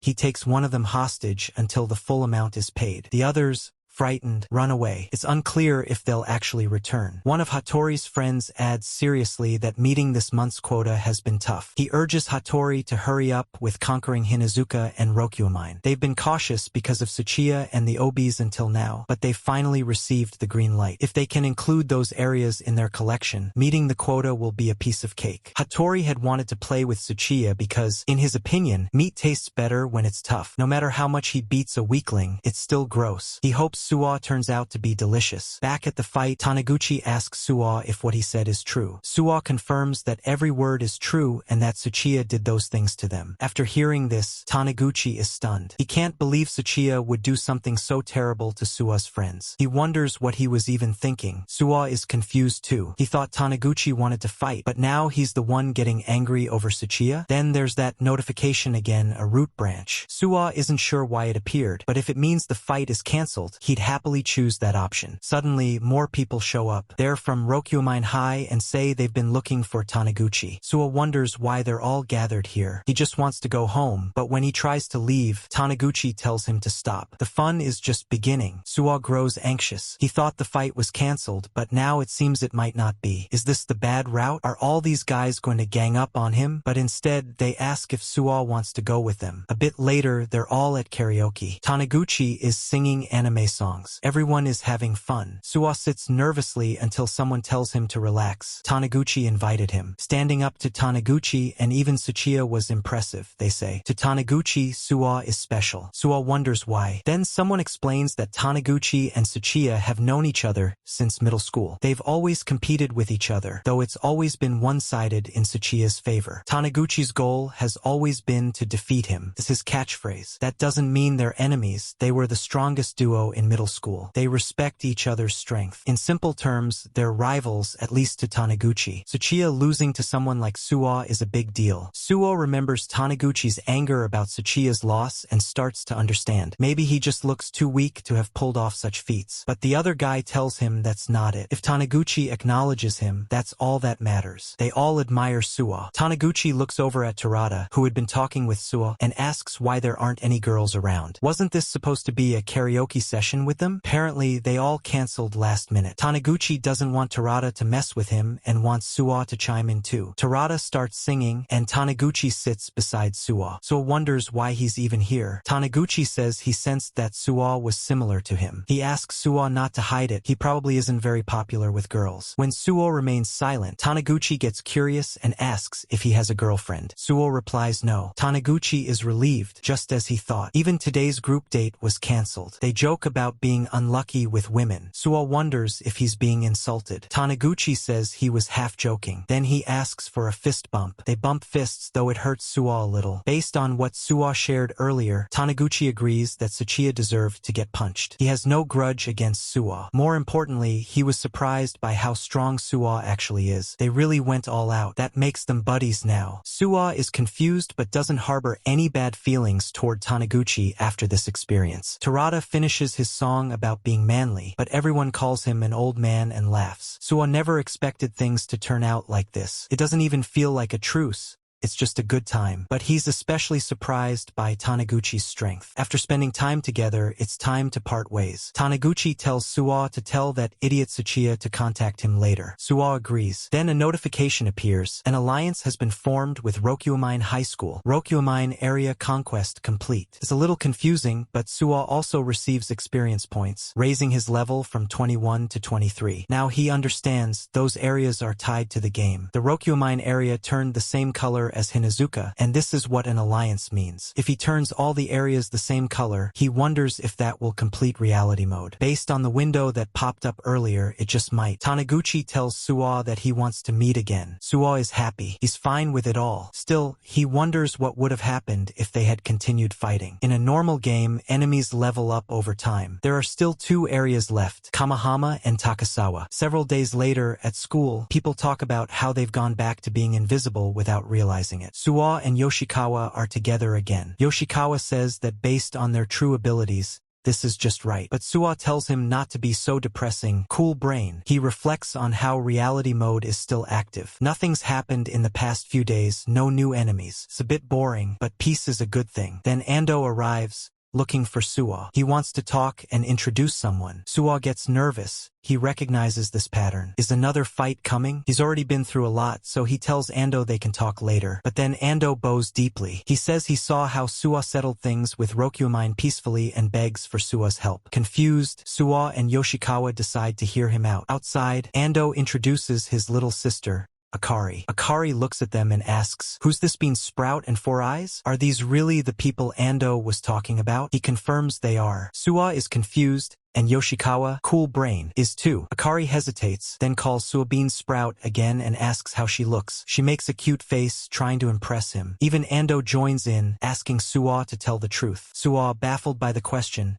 doesn't know how to answer. He finally says she's uniquely charming. Both Akari and Ando are pleased. Suo, however, remains confused. What is happening right now? He has a bad feeling about this and considers just heading home. Then a mission notification appears. it's a main mission. The timing is odd. Akari says she'll be counting on Suwa-senpai. The main mission, make Ando Akari famous. What kind of mission is this? Akari takes out her phone and starts clicking various selfies. She wants to become a top pickpopper in no time. A pickpopper is a high schooler who uploads videos on the popular online platform Pickpock. Endo then tells Suwa that his sister asked him to come up with something to make her go viral, but he has no clue about that stuff. Since Suwa has become popular recently, Endo feels like it's Suwa's specialty and asks him for help. Before Suwa can respond, Yoshikawa comments that it looks like Endo is just pushing his problem onto them. He wonders if Endo is seriously the anything for my little sister type. Akari then asks her brother if he's sure that Senpai will be a good assistant. Endo confidently tells her that Suwa is Hinazuka's strongest, Suwa Hei-8, and that she can definitely rely on him. Hearing the word strongest even makes Akari a bit happy. However, Suwa grows more worried. Suddenly, Akari, sometimes known as Akira, comes close to Suwa and starts clicking his photos, fascinated that he's the strongest. She begins recording and asks Suwa to do something strong-like. So, confused, doesn't know what to do. Endo just leaves everything to Suwa and walks away, saying he's counting on him. Yoshikawa also bails, pretending he remembered something urgent. Suwa, now left alone,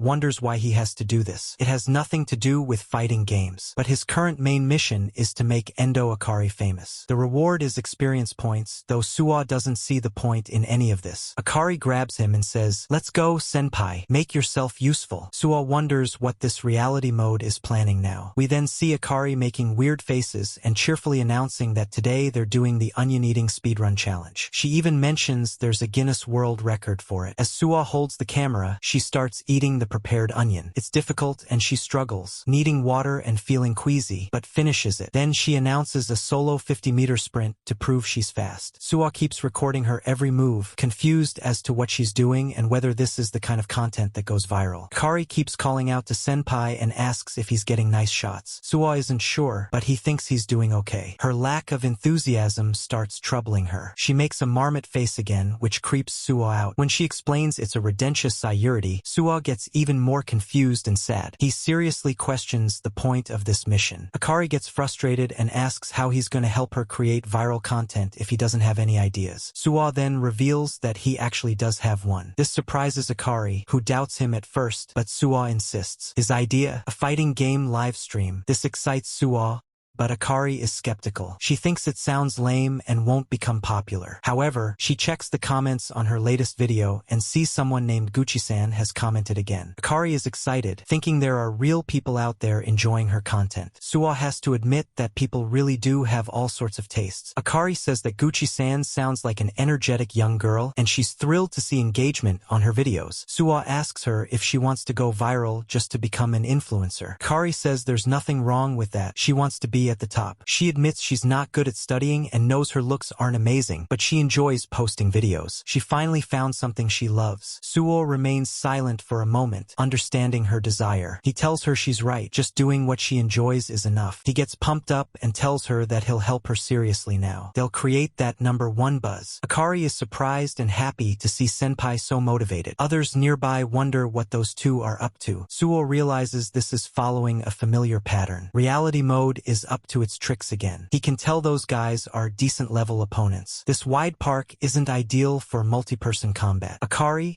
cheerful again, introduces herself to the strangers, saying she runs Hidamari Akari's channel on Pickpock. She asks if they're famous or rich and proudly mentions she has 20 followers. The others laugh and call her a small fry. Suwa doesn't like this. He wonders if they're gonna rob them or just cause trouble. Akari brushes it off, saying she's used to this. Even her brother acts like that. Suwa starts to feel sympathy for her. These guys seem strong, so he decides to play along. He's impressed by Akari's sharpness. The strangers whisper among themselves, saying it would be risky to mess with them. They could end up going viral for the wrong reasons. They apologize and leave, wishing them luck. But as they walk away, they laugh about watching a fool trying hard. It's quality content to them. Though Akari smiled earlier, she now looks depressed. Suwa notices and calls out to the guys, calling them scum. They're shocked and ask if this plain-looking kid just insulted them. Suwa confirms he did and says no one insults his friend and walks away. Akari begs Suwa to stop. The others get ready to fight. Suwa calmly tells her to start recording. This confuses her, but he reminds her that he promised to help her go viral. This is her special project, a live fighting game stream. He puts on his glove and challenges the others. They begin attacking Suwa. At first, he gets overwhelmed. Akari is concerned, wondering why he's getting beaten up, but Suwa remains focused. He's been planning for this, strategizing combos to handle multiple enemies in open space. Their attacks are out of sync, with long recovery frames. As one tries to punch him, Suwa dashes forward and hits him with a flying thunder punch, dropping him. He follows up with a 3-hit combo on another, taking him out. Their leader grows worried. Before they can run,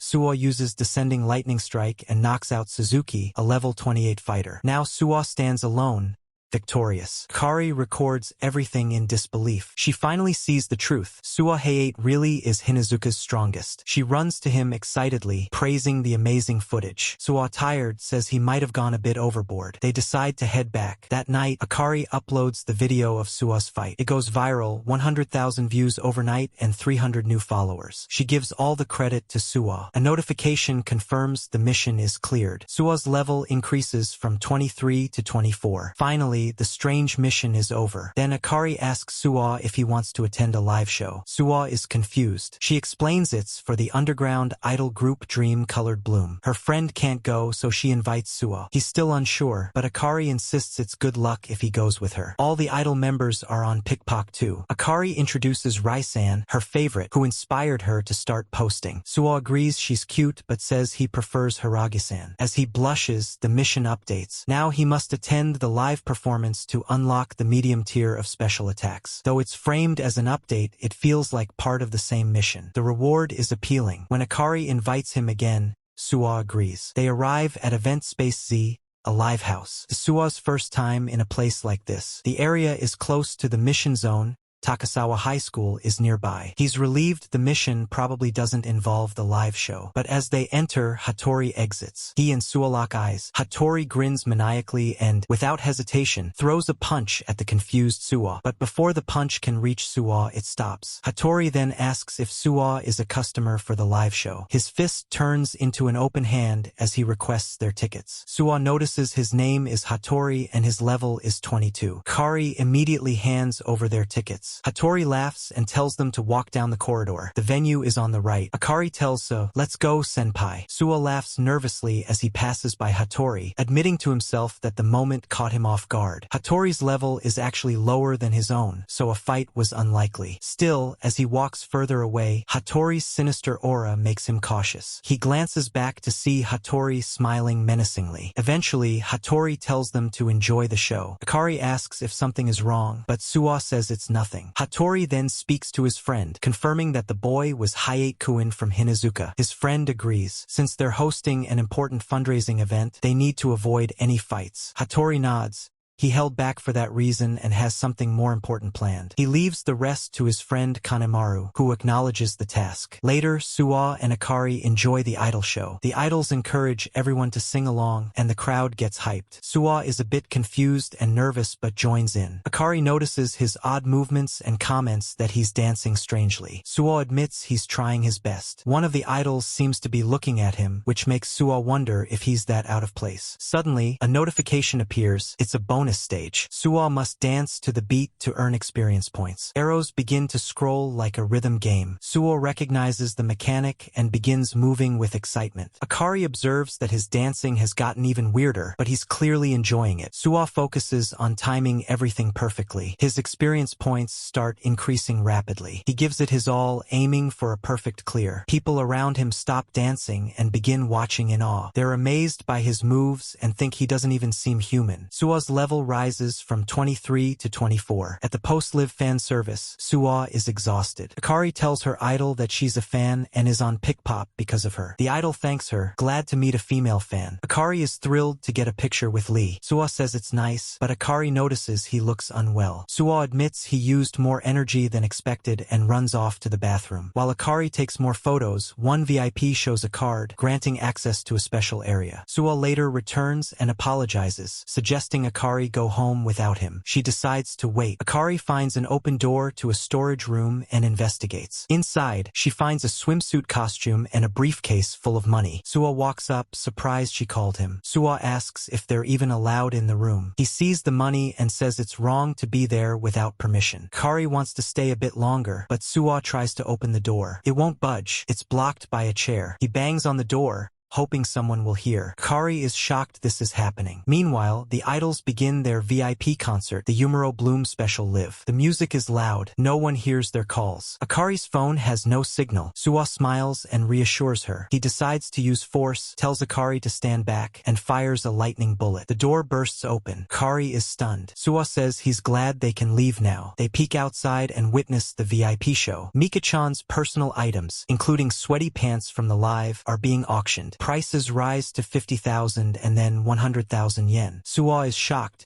He didn't expect underground idols to do this. Akari is also confused. A man confronts them, asking for their VIP ticket. He asks if they plan to call the police or attack. He refers to Suwa as Hinazuka's number 1. Suwa realizes something but is too slow. He gets kicked into a wall. Though he blocks the hit, it still throws him hard. Akari shouts for him. One of the idols emerges, asking what happened. Kanemaru explains someone got into the VIP area without permission. The idol says they'll have to silence them. Akari tries to explain it was a mistake. The idol says Akari's fine, but suggests filming her in a matching outfit. Akari is horrified. More men grab Akari, trying to take her away. Suwa yells for them to stop, but gets beaten. Kanemaru grabs Suwa and demands to know how he learned of Takasawa High School's connection. Suwa says he has no idea. Kanemaru mocks his title as Hinazuka's number 1 and says Hattori has plans to crush both Hinazuka and Rokumen. He says Taniguchi of Rokumen might already be finished, since Hattori is meeting him now. Taniguchi asks who Hattori is. Hattori introduces himself as being from Takasawa High and says he came to play. Meanwhile, Suo realizes the earlier briefcase of money must be connected. These people aren't just high schoolers. He must escape with Akari. She's in real danger. He wants to do it without fighting. But a notification appears. Challenger Kanemaru Taku, level 48. It's uncancelable. Suo is stunned. He's level 24. Kanemaru is level 48 and he's built different. The fight is about to begin. Suo himself begs Lee-san, asking why she is doing this. He insists they didn't do anything and pleads with her to stop that guy. However, Lee-san says she doesn't want anyone to be stopped. She even adds that, come to think of it, he might be right. She remembers how Akari said she's a huge fan of theirs. Then she tells Suo that she's really sorry but must decline his request. She apologizes again, saying maybe they would have been disappointed anyway. Annoying kids like them should just disappear. Akari can't believe her favorite idol is saying such cruel things. She asks why Lee-san is doing any of this. Suo is equally confused and worried. Suddenly, he hears a voice. When the men try to take Akari, she again shouts for them to stop. Kanemaru laughs, finding it hilarious that her idol called her annoying. Suo shouts at him, calling him fatty and telling him to shut it. He doesn't find any of this funny. Now, truly angry, he decides to beat them up. He calls on reality mode to begin the fight. He's ready, but still unable to remove Kanemaru's hand from him. Kanemaru laughs again, mocking Suo for flailing his legs around despite saying he'd beat them up. Suo can't use any techniques. Even though he inputs the commands, his body doesn't respond. Maybe it's like before,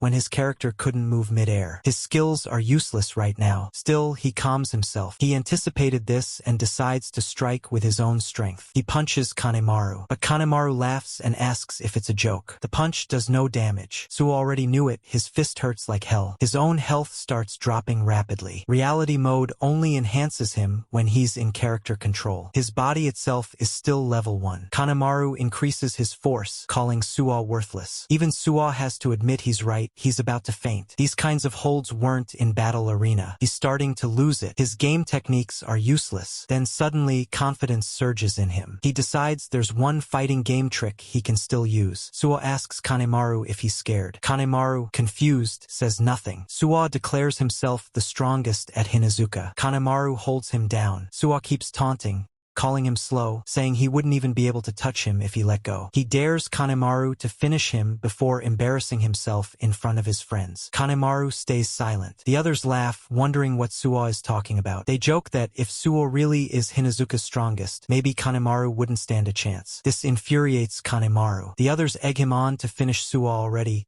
now getting bad vibes. Kanemaru, annoyed by their comments, throws Suwa hard. Suwa takes heavy damage. Now furious, Kanemaru bumps his fists and says Suwa asked for it. He's going to beat him to a pulp. But Suwa is happy. His taunt worked. It was a classic fighting game bait. He provoked Kanemaru, and now the situation is more favorable. He figures out Kanemaru is a power type and plans to use his speed. But then, suddenly, Kanemaru charges with glowing red eyes and punches Suwa hard in the face. Suwa is shocked. This guy is faster than his controller version. He dodges the next punch with a sidestep, trying to create distance. But Kanemaru keeps punching. Kanemaru laughs, asking what happened to Suwa's earlier confidence. Who's the slow one now? He mocks. Suwa's health drops rapidly. The crowd laughs, calling Suwa an idiot. Kanemaru may be fat, but he moves well. One guy jokes more, but a chair suddenly flies and hits him. Suwa curses himself for letting his guard down. He's still a level 1 weakling. He needs to focus. Kanemaru mocks him again, saying the so-called Hinazuka strongest is all bluff. He's ready to finish Suwa off, but the onlookers start whispering. Something feels off. They can't believe Kanemaru's struggling. Still, Kanemaru keeps landing hits. Suwa, however, focuses on guarding perfectly. Those other two guys were much stronger than Kanemaru. He begins to land hits back, draining Kanemaru's HP. Kanemaru gets angry about being beaten by a brat. He strikes again, but Suwa jumps and uses a descending lightning strike. Kanemaru blocks it. Suwa admits his reactions are sharp, but he had a plan. He follows up with a lightning bullet to Kanemaru's undefended body. Connects. Kanemaru's HP hits 0. KO. He collapses. The others are stunned. The idols and VIPs, hearing the noise, think it might be the police. Panic spreads. They can't let their families find out. Everyone just wants to run. The guys trying to take Akari's picture tell her to stop resisting, but she keeps fighting back. Idol Lee hears the noise outside and wonders what's going on. Then someone flies into the room. Suwa punched him in. Lee is shocked. Suwa rushes in,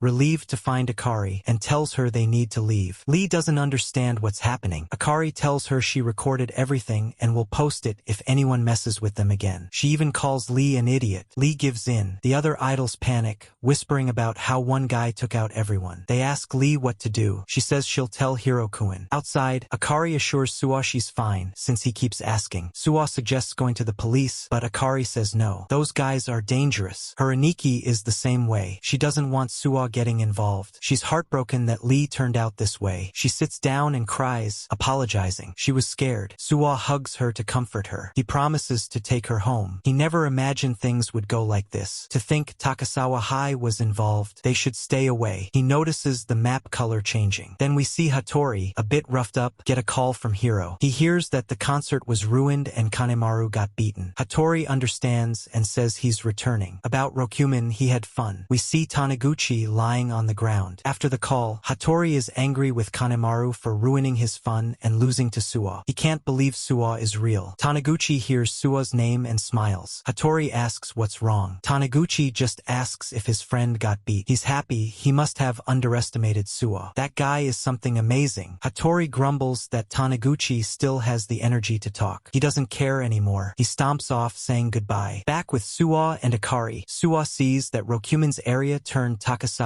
red. A notification appears. Taniguchi Tatsuya has been defeated by Hattori Shin. Allied area Rokumen has been lost. Suwa stares in disbelief, trying to understand the message. Who is Hattori? What happened to Taniguchi? He can't believe it. However, after thinking about it for a bit, Suwa finally realizes who Hattori is. He's the same guy Suwa met at the event. The one with level 22 who acted like he was about to punch him, only to ask for tickets instead. Suwa wonders if that really was him. But if so, how did someone at that level manage to defeat Taniguchi? Akari then apologizes to her senpai, saying she's alright now and can get home by herself. She admits that he saved her again, and that's why he's amazing. She also finally acknowledges that he really is the strongest guy at Hinazuka. She thanks him and takes her leave, but Suwa isn't exactly thrilled. He sighs, hearing himself called Hinazuka's strongest once again. Then a notification pops up. It says his main mission is cleared. He completed it. The reward, medium special techniques, unlocked. His level jumps from 24 to 25. He even levels up. And then the level 25 bonus, character list unlocked. Now, what is this character list? Suwa fiddles with the controls a bit and finally finds it. It shows that Hattori is a second-year student at Takasawa Commercial High School. He's the leader of the Hattori squad, and his stats are pretty high. Suwa is surprised. Right now, Suwa holds the title of Hinazuka's strongest, even if people keep telling him that without his overpowered fighting game skill, he's just a weakling. So, he knows he needs to practice to keep his skills sharp. His account has been like that ever since reality mode began, and he can't play at home anymore. At home, the notification just says that his user ID, Heya, is currently in reality mode and cannot access other modes. Suwa still has no idea what privileges as God even means. These days, he's fighting more than playing. Using fighting game techniques in real life is fun and all, but honestly, he just wanted to be good at fighting games. And once again, in the game, he lands another nice KO. All the kids watching call him awesome. They cannot believe how Suwa pulled off that combo. Even the kids around him mention that they've never seen anything like it before. This surprises Suwa a bit as well. Everyone starts praising him, calling him crazy good. Some even begin filming him. Suwa didn't realize he had drawn a crowd. He had gathered an audience before he even knew it. Now, it doesn't feel half bad playing at the arcade. It feels like they're appreciating the real him. He wonders if his reactions were always this sharp. It's like he can see and predict every little thing. He lands another combo flawlessly. Suwa knows he's up against a CPU, but still, he feels unbeatable. He wonders what's going on,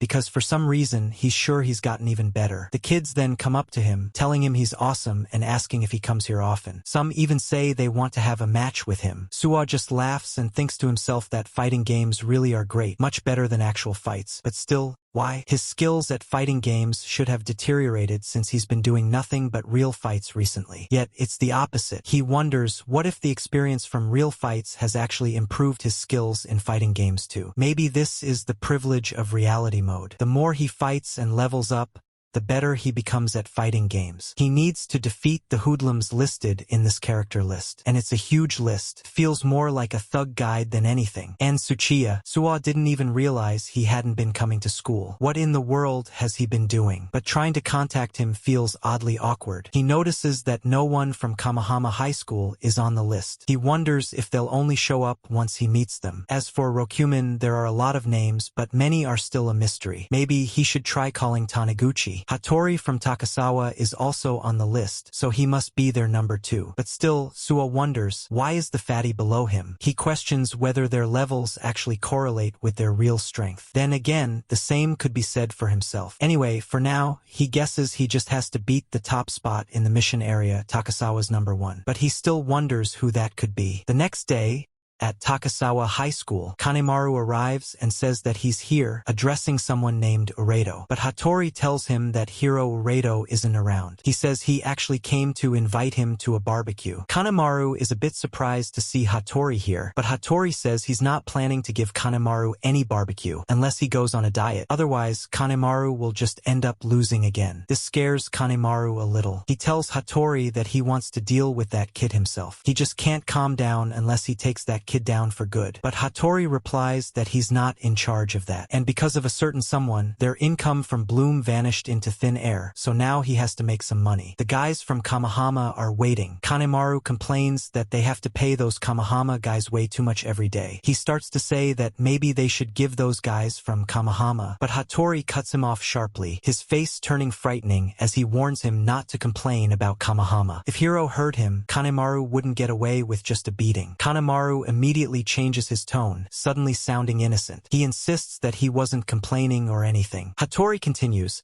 saying that since Hiro has gone off to take care of Hinazuka, Kanemaru probably won't get another chance for revenge. But Kanemaru can't believe what he's hearing. Then Hattori tells him to look at the screen, which displays a lot of information about Suwahei. Kanemaru stares in disbelief. He can't believe this is that same brat. Without another word, he storms out of the room. Hattori calls out his name but gets no response. He just sighs and mutters, "Idiot." Another guy comes in and says that Hattori must come along with him. The guys from Rokumen are involved, and that catches Hattori's interest. Later, we see a group of people getting beaten up. The ones doing the beating demand that their boss come out. They say they're not planning to let anyone off easily, especially after these guys sent Taniguchi to the hospital. One of them screams out, calling the bastards to come out and face them. Hattori laughs as he looks out the window and sees them charging in from the front. He remarks on how brave and manly that is and admits it's impressive. Still, it looks like that's just how much they adore Taniguchi. Hattori figures figures this must be why people call them your average idiots. Then, stepping outside just as they demanded, he says, let's go grab a little something to eat. Later, we cut to someone asking Suwa if he could do the dishes. Suwa replies with an okay, but his thoughts are elsewhere. He keeps wondering what exactly he needs to do to conquer a mission area. Should he just go there and yell, fight me? That would just make him look crazy. He's already sent a message to Taniguchi, asking if he's alright and saying that if he wants to talk,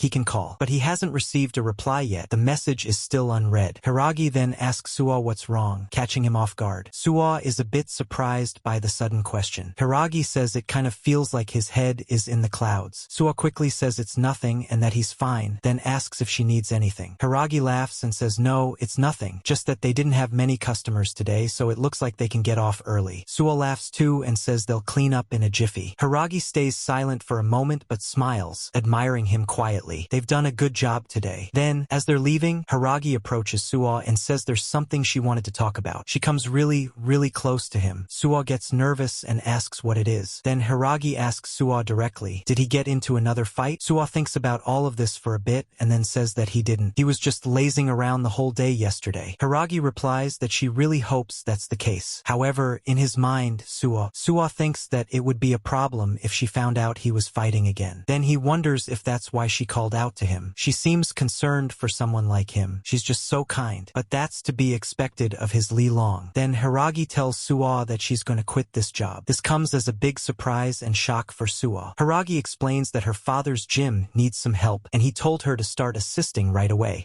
Suwa nods and says that he understands while also picturing Hiragi in a gym outfit. He then says that he thinks it would really suit her. Hiragi starts blushing a bit and asks if Suwa really thinks so. Suwa says yes and starts laughing. However, then reality hits him. No way, how could this happen? He has to say goodbye to Li Long so suddenly. But then Hiragi asks if she can call him sometimes, once her shifts and other things settle down. She adds that she would love it if Suwa could come hang out at the gym with her, only if it isn't a bother, of course. However, of course, Suwa cannot allow or even think about that being a bother. So he says that of course he would love to go. It's not really a goodbye after all. Hiragi's face lights up once again, and she smiles really big, saying, thank goodness, let's train together again sometime. Suwa cannot believe how amazing Hiragi really is and how lucky he is to be this close to her. But then, suddenly, a voice calls out, saying that he's finally found that city brat. Suwa gets worried and glances sideways, realizing it's the guy from yesterday. It's Kanemaru, and he walks straight towards Suwa, declaring that he's going to finish him off permanently.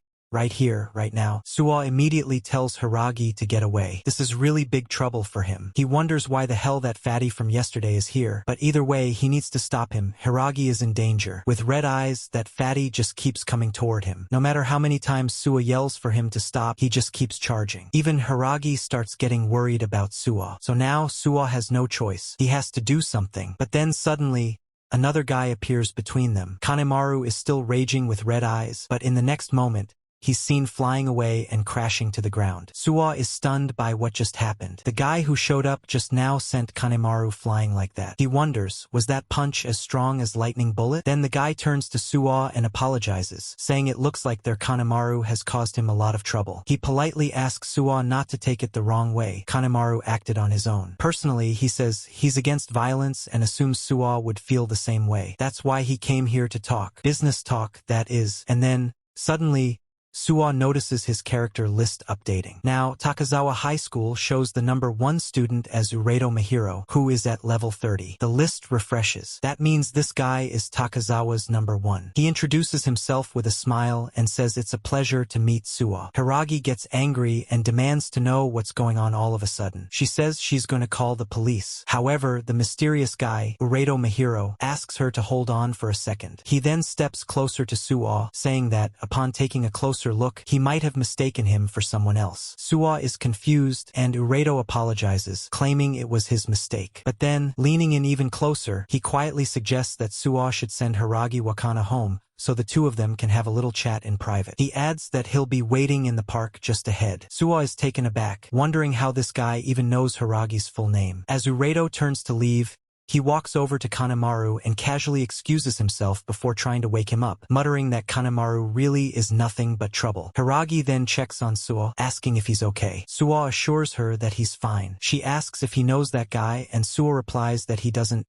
He has no idea who he is. With that, Uredo leaves. Suwa then heads toward the park, the place Uredo mentioned. There, he finds Takasawa's top guy waiting, Uredo Mihiro. Suwa already knows this is bad news. Uredo greets him and assumes that Hiragi has already gone home. Suwa asks if this is supposed to be revenge for what happened yesterday. He says it feels like he's just been dragged into this situation without warning. He also questions how Uredo knows Hiragi's name. Uredo Mihiro comments that from the way Suwa is speaking, it seems like Suwa already knows quite a bit about him, which he finds interesting. Then he formally introduces himself as Uredo Mihiro, calling himself a humble goodwill ambassador. After that, he hands Suwa an official communique, an official letter. Mihiro adds that he hopes Suwa is human so they can have a proper understanding. He says it's fine, he just wants to talk. Suwa takes the letter and wonders what it's about. Then he sees the number 3 million. It's an invoice addressed to Hinazuka High School. That means Takasawa High expects that much in payment. Mihiro explains that this amount should cover the damages from the concert incident. He believes the terms are quite reasonable and thinks even Suwa would agree. After all, they want to maintain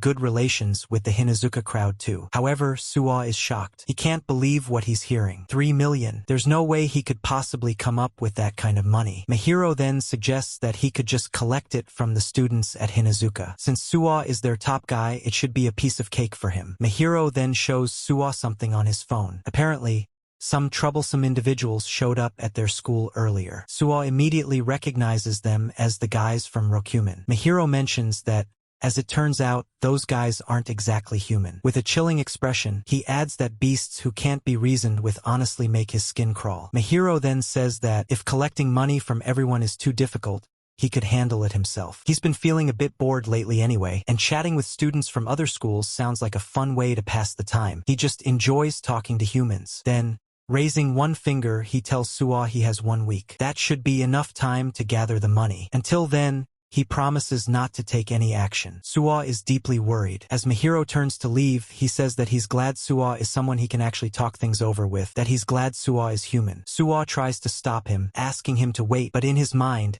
he's overwhelmed by how one-sided the entire situation is. He really doesn't want to get screwed over. Then, as Mihiro walks away, Suwa takes a look at his health bar and level. It's just 30. He begins to wonder if Mihiro is really Takasawa's top guy with a level like that. And if they were to fight right now, would he stand a chance? However, Mihiro then suddenly turns around and gives Suwa a menacing stare, so intense that it actually scares him. Mihiro just stands there, radiating pressure, while Suwa begins to panic internally. Mihiro says that he believes settling this with money is Suwa's best option. After all, he's already had him thoroughly investigated. He adds that he doesn't expect Suwa to run away, but just in case, they'll be waiting for him at Takasawa in a week. Suwa doesn't understand what just happened. He felt it back then with Hattori, and now again with Uredo. These guys aren't even particularly high level, and yet there's something different about them, something overwhelming. Then, a notification pops up for the main mission, conquer the Takasawa area. The clear conditions are listed: first, form a team, and second, defeat Uredo Mihiro and Hattori Shin. The reward is unknown. Suwa knew it. He figured this would be the next mission. But still, what's with these clear conditions? He thinks about Mihiro again. That guy said he would investigate him, but isn't that basically blackmail? And what if he doesn't pay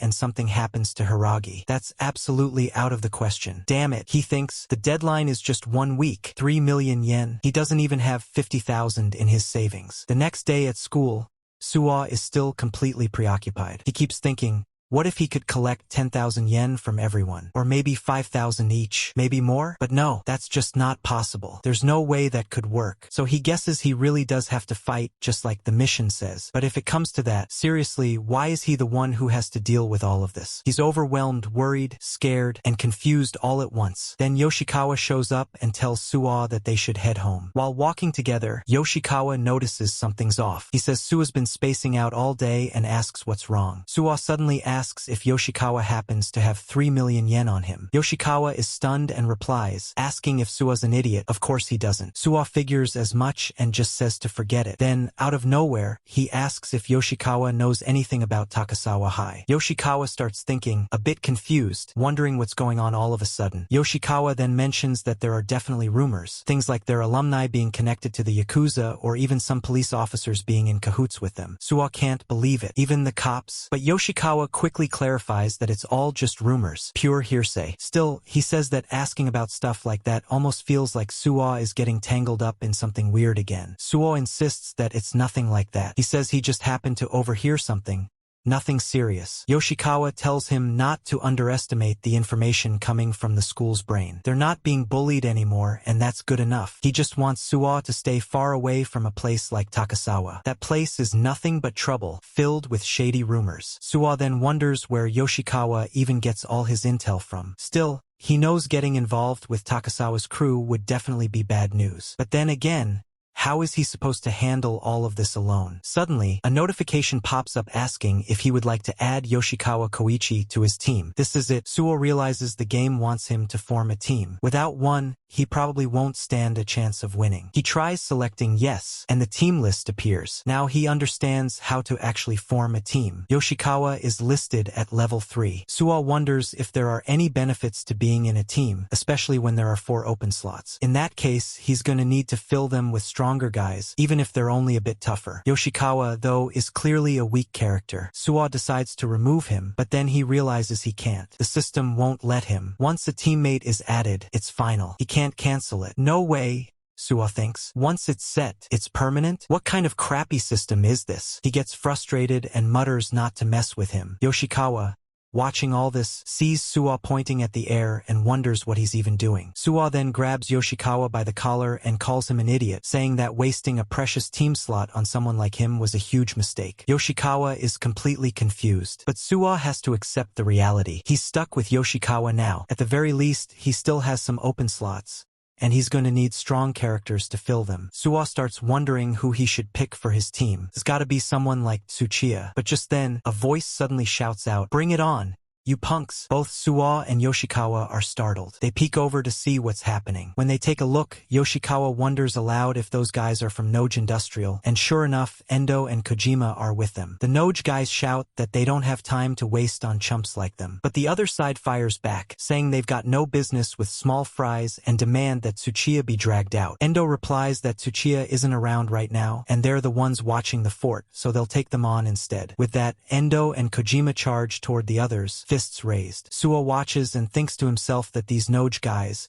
no matter how many times they get their butts kicked, just never learn. Still, Endo and Kojima are supposedly right behind Tsuchiya in terms of strength at their school. Maybe they could be potential candidates for his team, but then again, he sees Endo immediately take a punch straight to the face, and Kojima gets kicked hard in the stomach. Both collapse onto the ground. The attackers laugh and talk about how weak these guys are, calling them pathetic. Suo then asks himself if they were always this bad. All those muscles on them seem like a complete waste. With both down for the count, trying to take on Takasawa with a crew like this is clearly impossible. Even Yoshikawa can see how completely one-sided the fight is. Then Suo steps forward. The other guys take notice and recognize him. They quickly realize this must be Suo's friend. Suo sees that there are 3 of them and their levels seem pretty low, so he figures he can end it in one go. He launches into action with a mid-air medium kick followed by a flying knee. One guy is knocked to the ground instantly. The remaining 2 are stunned. As they turn to react and throw a punch at Suo, he ducks low and counters with a punch combo, taking another guy out. The last one is left standing, helplessly watching his second friend collapse. And then it's his own turn. Tsuchiya might not be around, but Suo is here, fighting with everything he's got. With one more powerful uppercut, the Flying Thunder Roar Fist, he ends the fight. Everyone is knocked out, and he earns experience points. Kojima and Endo slowly get back up. Kojima says they're saved, while Endo praises Suo, calling the whole thing awesome and complaining that those jerks just showed up out of nowhere looking for a fight. Kojima agrees, saying they were a total pain, but Suo just can't understand these guys. As they are now, they're completely useless, even if he adds them to his team. Still, something about seeing them get beaten so badly stirs something in him. It's frustrating, so he makes a decision. He'll just make them strong. He swears it. Endo and Kojima notice him muttering and ask what's wrong. Then Suo suddenly calls out both their names, along with Yoshikawa's, and declares that he's going to thoroughly train every single one of them. He'll make them all strong. He tells them to prepare themselves. The three of them are surprised, staring in confusion. They wonder what Suwa is even talking about. Yoshikawa especially doesn't understand why he's being included in this. Suwa thinks to himself that they have only 1 week to raise the team's level. Right now it's bad, really bad. But with the members he has no choice but to make it work if he wants to take on Takasawa High. Later, at the hospital, we see Taniguchi resting. Someone comes to visit him. The visitor comments that Taniguchi looks pretty damn comfortable. Taniguchi, upon seeing who it is, calls him a bastard. It's none other than Tsuchiya. Taniguchi immediately rises from his bed and demands to know what Tsuchiya is doing there. His sudden burst of energy causes him sharp pain, but his frustration overrides it until he blinks again and realizes no one is there. Tsuchiya is gone. He wonders if he was half asleep or just imagining things. It's pathetic, he thinks, to be in such a state. He knows he has to make up for his mistake. Big time. He remembers everything that happened and still can't believe his target turned out to be Suwa. A guy like that, he never thought he even existed. The frustration builds inside him, but even now,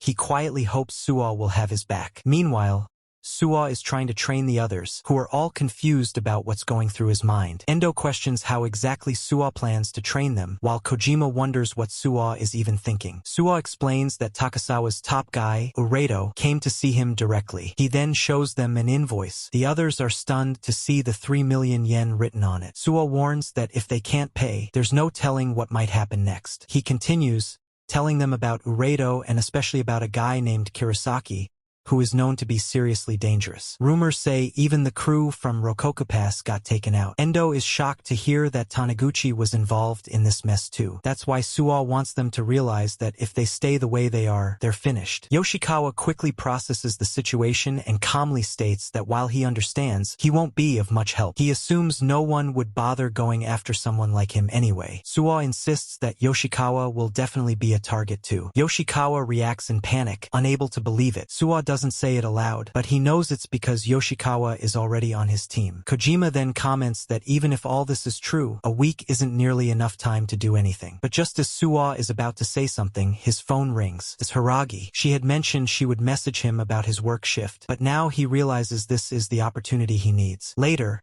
the group arrives at Hiragi's martial arts gym. The others are confused, asking what this meeting is really about. Endo wonders if Suwa is actually planning for them to learn martial arts now. Akari is present too, along with Yoshikawa and Kojima. Out of all of them, Akari seems to be the only one genuinely excited to be there, mainly because it gives her another chance to see her beloved senpai. Soon, Hiragi arrives, apologizing for making Suwa wait. She thanks him for bringing everyone and then looks around at the group, asking if these are the people here for the trial lesson. Endo, immediately lighting up with a grin, turns to Suwa and eagerly asks who the gorgeous woman is. Even Akari seems impressed, admitting internally that Hiragi looks incredibly cool. Hiragi explains that if they enjoy the lesson, they're welcome to sign up for more. Then, recognizing one of the faces, she points out that one of them, the one who fought with Suwa before, is here as well. She clearly remembers Kojima. Suwa quickly clarifies that it's not like that anymore, explaining that they're friends now. Kojima confirms this by raising a fist, and the two share a fist bump, followed by a friendly hug. Hiragi seems pleased by the gesture and says it's good to hear. She then turns to Akari, asking if she's also here to take part in the lesson. Akari quickly responds that she's just here to observe. Curious, Suwa asks Endo why Akari decided to tag along. Endo shrugs, saying she just came on her own. Akari then adds that she thought it might be interesting content. More importantly, she dramatically announces that she's there as the love interest of Senpai. That's the role she wants to play.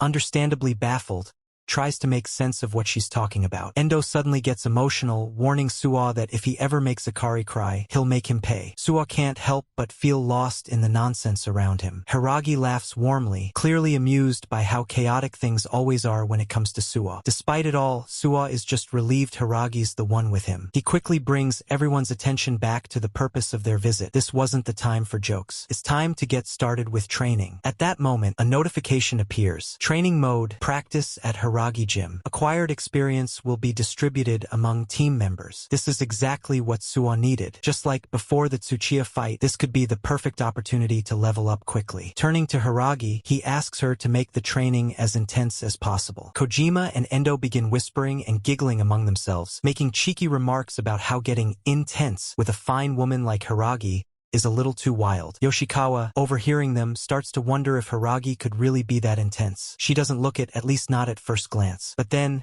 Hiragi suddenly shoots them a sharp, menacing look. Her expression changes so drastically that it silences the room. Everyone instantly tenses up. Even Suwa is caught off guard, stunned by how different Hiragi becomes when she's serious. A few moments later, another voice joins the scene. A young man steps into the gym, smiling as he comments on how lively things seem. He says it's been a while since he last saw Suwa, and Suwa quickly realizes it's Hiragi's younger brother. Ayumu greets them casually and offers to help his sister with the training. Hiragi thanks him but assures him that she has it covered. She figures that's enough for today anyway. Everyone looks completely exhausted. They've clearly hit their limits. Kari, however, isn't impressed. She calls them all pathetic with her usual smug tone. Suwa, watching his team barely holding themselves up, silently agrees. Given their current levels, this much effort is to be expected. Still, he notices their levels are already starting to rise, and that gives him a bit of hope. Ayumu then points out how quiet Suwa has been. He mentions that he heard Suwa was strong, Wakana told him as much,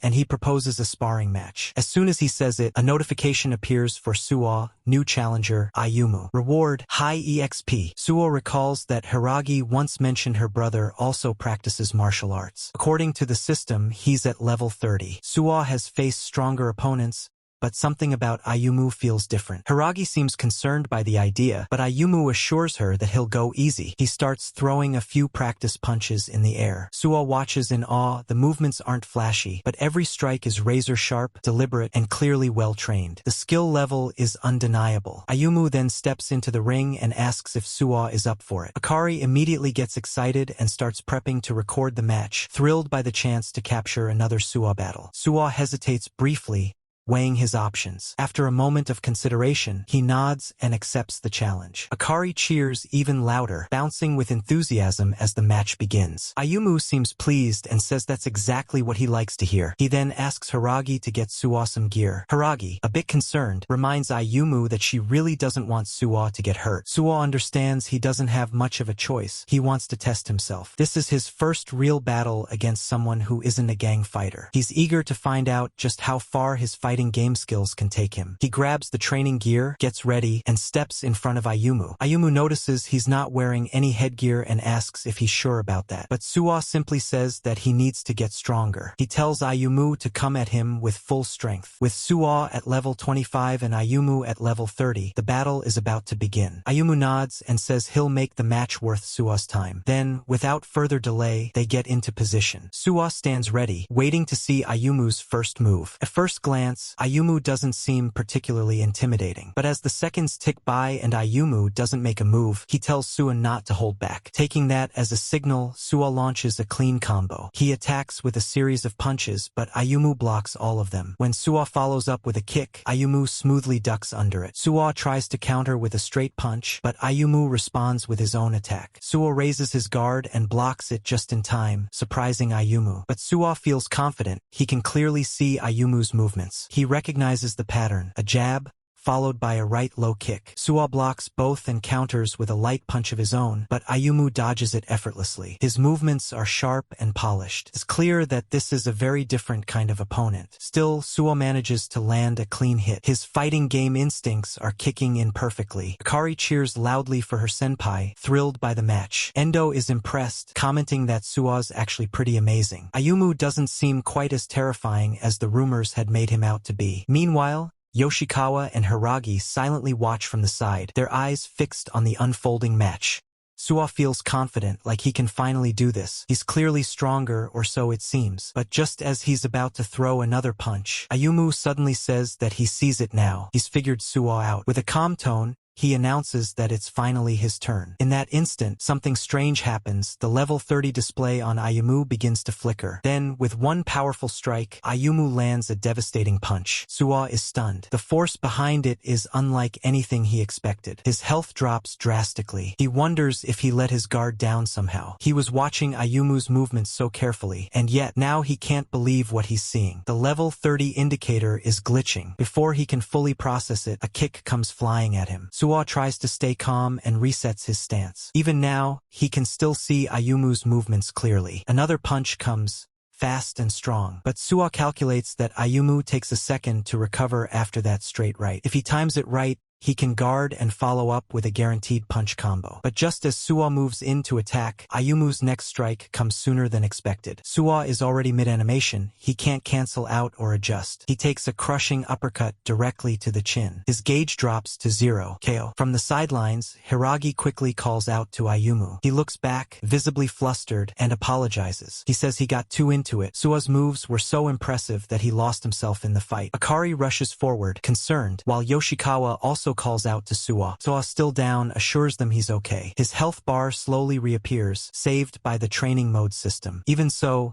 the impact still shakes him. Ayumu walks over and asks again if Suwa is alright. He adds that Suwa is seriously strong. He hadn't expected that. But noticing the expression on Suwa's face, Ayumu chuckles a little and says it looks like Suwa isn't entirely convinced. Then Ayumu tells him that he didn't do anything special. He just took advantage of Suwa's weakness. That catches Suwa off guard. He hadn't considered that. Ayumu raises a finger and points directly at him, ready to explain exactly what that weakness is. The way Ayumu points directly at Suwa's face, Endo immediately wonders aloud if Suwa's weakness is just being ugly or something. Kojima, without missing a beat, says that's old news. Hiragi quickly cuts in, shouting encouragement to Suwa, telling him not to let it get to him, especially since Ayumu is aiming to go pro. This surprises Suwa, but Ayumu quickly corrects her, telling Wakana to wait a moment. He insists he's operating on a completely different level than some amateur. To prove his point, Ayumu throws another punch. The moment it comes, Suwa instinctively puts up his guard. Ayumu points out that this reaction itself is the proof. Suwa's reflexes are already too sharp to be considered anything close to amateur. He says Suwa must have noticed it too. That's when it hits Suwa. He realizes that he's been relying too much on his eyes. The realization strikes hard. In fighting games, it's common sense to watch the opponent closely and never miss frame advantages, and that's exactly how he's been fighting in real life as well. He then asks if Ayumu baited him using that habit. Ayumu confirms it. He explains that Suwa's techniques are too clean. His attacks are so precise and systematic, they feel scripted, like something straight out of a video game. And once an opponent sees through the pattern, countering becomes easy. Suwa feels the weight of that truth. Yes, of course, they are game techniques. That's what he's been using all along. But if relying on his vision is his weakness, how is he supposed to fight without it? Ayumu tells him that it's not about seeing less, it's about seeing more. He needs to pick up on visual cues that go beyond just what's directly in front of him. That kind of awareness only comes with real combat experience. Suwa then notices a notification, confirms that his spar with Ayumu Hiragi is cleared. Still puzzled, he reflects on what Ayumu said. His eyes are a weakness, yet he needs to see more. Then another pop-up tells him his level has increased from 25 to 26. He keeps repeating the phrase to himself, visual clues beyond what one is looking at. Could that be connected to the strange sense he had around Uredo too? That sense of power beyond what was visible. Maybe there's something deeper, some secret skill or instinct to unlock. Just then, Suwa turns his head and sees Yoshikawa punching a heavy bag and even following up with a kick. He's clearly trying hard. Then, out of nowhere, Yoshikawa puts on a fake cool guy act, posing dramatically as if he's some kind of martial arts master. Suwa is surprised and asks where those moves just came from. Yoshikawa shrugs and says he's not entirely sure himself, but he feels like he got a heck of a lot stronger just today. A moment later, his level is revealed. 18. Akari's eyes light up with excitement as she notes that those are not bad stats at all. Even Hiragi takes notice, commenting that Yoshikawa definitely has real potential. Feeling confident, Yoshikawa says that it's not just his brain that's cool. Suwa, watching all this, has to admit to himself that training mode is amazing. Yoshikawa powered up that much already, then the others must have leveled up too. Curious, he checks the rest of the team. Kojima is now at level 14 and Endo at level 16. The experience he gained from the sparring match with Ayumu must have been shared with them. Realizing this, Suwa decides he needs to figure this system out more. He turns to Ayumu and asks if he'd be willing to spar again tomorrow. Suwa knows he needs more experience, more real combat, and more strategic practice no matter what. But Ayumu explains that he's actually leaving for a training camp tomorrow, and will be gone for a whole week. That single word, week, instantly sets off alarms in Sua's head. He laughs nervously but is clearly worried inside. A week is all he has. This situation just keeps getting worse. A few hours earlier at Takasawa High School, Kanemaru groans about the awful paperwork he's stuck with. He wonders aloud if Hinazuka High will actually pay up the money. He turns to Hattori, asking for his opinion. But Hattori simply says he has no idea. If they don't, then it'll just be his turn. Kanemaru then asks the same question to Hiro, but Hiro doesn't respond directly. Instead, he flashes one of his usual creepy, unreadable smiles. His attention remains fixed on the security camera monitors in front of him. Hattori guesses that Hiro must be finding those feeds pretty entertaining. The scene then shifts to the actual footage Hiro is watching, Sua's fight with Kanemaru. Hiro quietly observes Sua and comments to himself that Sua Hayate is definitely strong. Everyone except Kanemaru had been wiped out, and those guys weren't even their B team. But then Hattori asks what would have happened if it had been him instead. Hiro replies that if it had been Shin, well, he's already told him before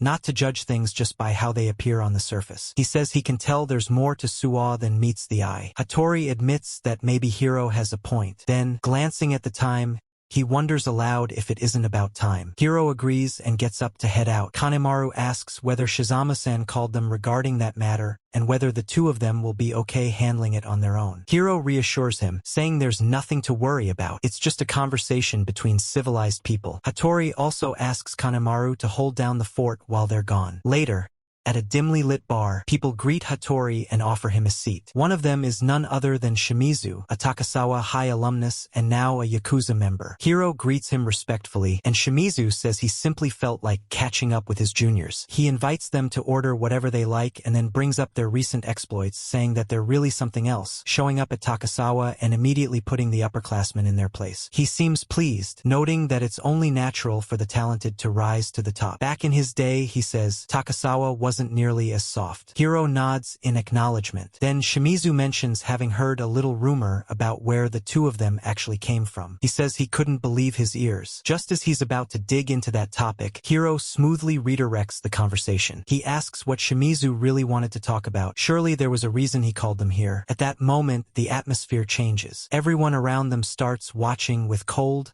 red-eyed stares. Shimizu's smile turns sharp as he says it plainly. This month's payment hasn't come in yet. That's what he wanted to talk about. Still, he adds that there's no need to worry. He's not about to lose his temper, even with cheeky punks like them. If they just forgot, they can settle things right now and pay up. But Hiro calmly responds that they haven't forgotten. He explains that they've actually been fortunate enough to pick up a few other jobs lately, so they've been quite busy. Then, with a composed smile, he turns the tables, suggesting that perhaps it's time they call it quits and cut ties altogether. Shimizu can't believe what he just heard from Uredo and calls him a little bastard. Still, he says that Mahiro doesn't exactly have the authority to make that kind of decision. But since he considers himself a generous man, Shimizu offers to spell things out clearly, for their own good, so they learn their place. One of the menacing guys near Hattori steps forward. Without warning, he throws a punch at Hattori, but Hattori simply glances at him, and in the next moment, that guy goes flying backward across the room. Hiro watches the whole scene in silence. The other menacing men glance down at Hattori, now on the ground, and one of them grumbles that these kids shouldn't get smart with their elders. But before he can say anything more, the same guy who punched Hattori suddenly finds himself grabbed by the head. Hiro slams him down hard without a word. Then,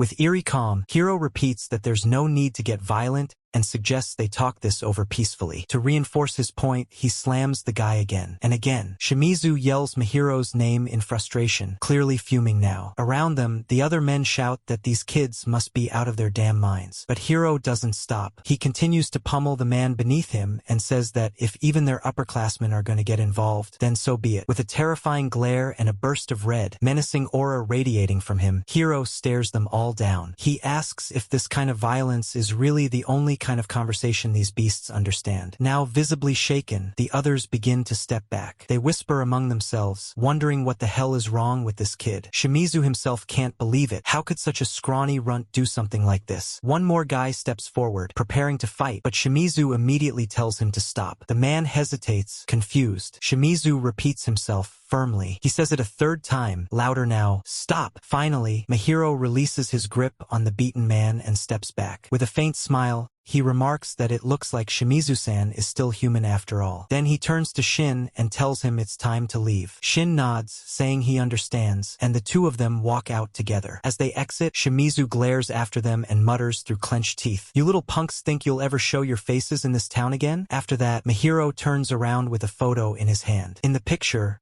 a beautiful woman is holding a baby. He remarks on how lovely she is and casually asks if the woman is Shimizu's wife, Kaori. He also points out how adorable the child is, mentioning that she's currently the hottest topic at Takasawa. Everyone's dying to meet her. This immediately enrages Shimizu, but Mihiro simply smiles and says he hopes this will be enough to settle things between them. He bids Shimizu-san farewell and walks away. The men left behind can only stand there in frustration, silently watching him go. On their way out, Hattori chuckles and tells Mihiro that Shimizu's expression was priceless. Mihiro, still calm, remarks that people from prominent families seem to enjoy throwing around grand speeches when dealing with those beneath them. But then he corrects himself, saying they aren't like that. That's why they're strong. He turns to Shin, asking for his agreement, and Hattori nods with a smile. Then Hattori casually mentions he's suddenly craving meat and suggests they go eat something. Mihiro, however, says they should hold off just a little longer. His thoughts drift back to Suwa. If Suwa turns out to be just another beast, he'll deal with it. But deep down,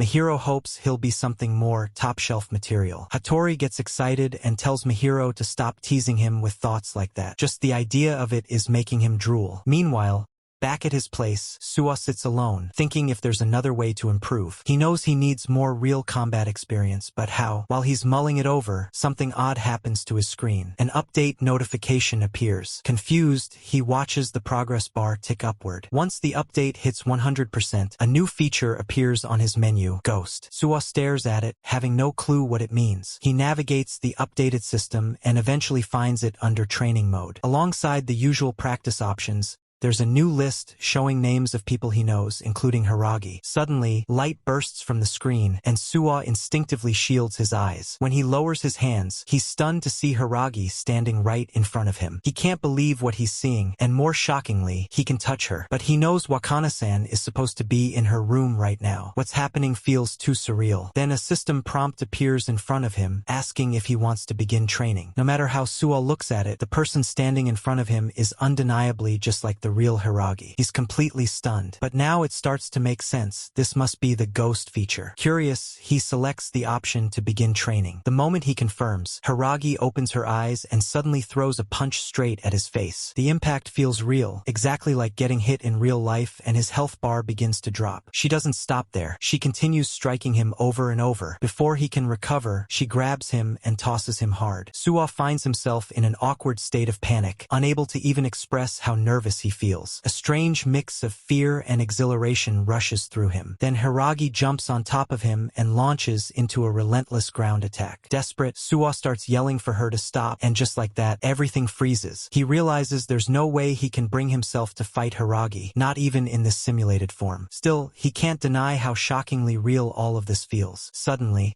his sister bursts into his room, yelling at him for being too loud at such a late hour. Suwa panics.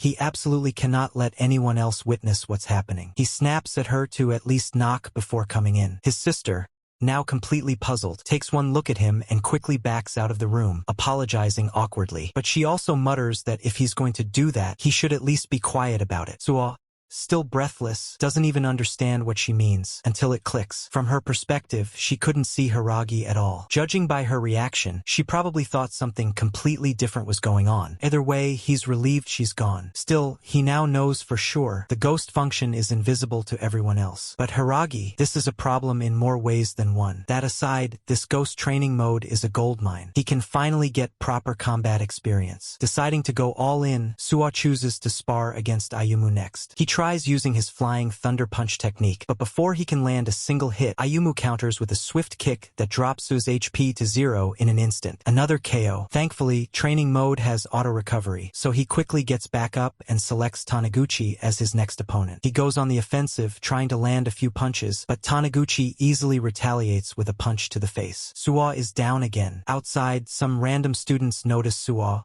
now repeatedly getting floored by invisible opponents. They pause and whisper to each other, wondering what the heck is wrong with this weird guy flailing around by himself. One of them suggests maybe they shouldn't stare too long, it's just too creepy. Despite all his efforts, Suwa still isn't getting it. He tries focusing on things beyond visual information, but it's not clicking. This time, he chooses to spar against Tsuchiya again. He doesn't even know what he's supposed to be looking for. As the fight begins, Tsuchiya launches a punch. Suwa picks up on the movement. It's a 1-2 combo, so he decides to respond with a burst attack. But once again, Tsuchiya counters cleanly with a right high kick straight to Suwa's face. Another knockout. It was nowhere near what Suwa predicted. He's baffled. Feels like he's fighting blind. Now he starts to wonder, how did he even manage to beat someone like Tsuchiya before, when right now, in ghost mode, he's getting completely destroyed? This is rough, even if it is just training. Then it hits him. The training mode itself might hold the key. He digs through the settings and finally finds an option labeled Ghost versus Ghost. If he can't beat them directly,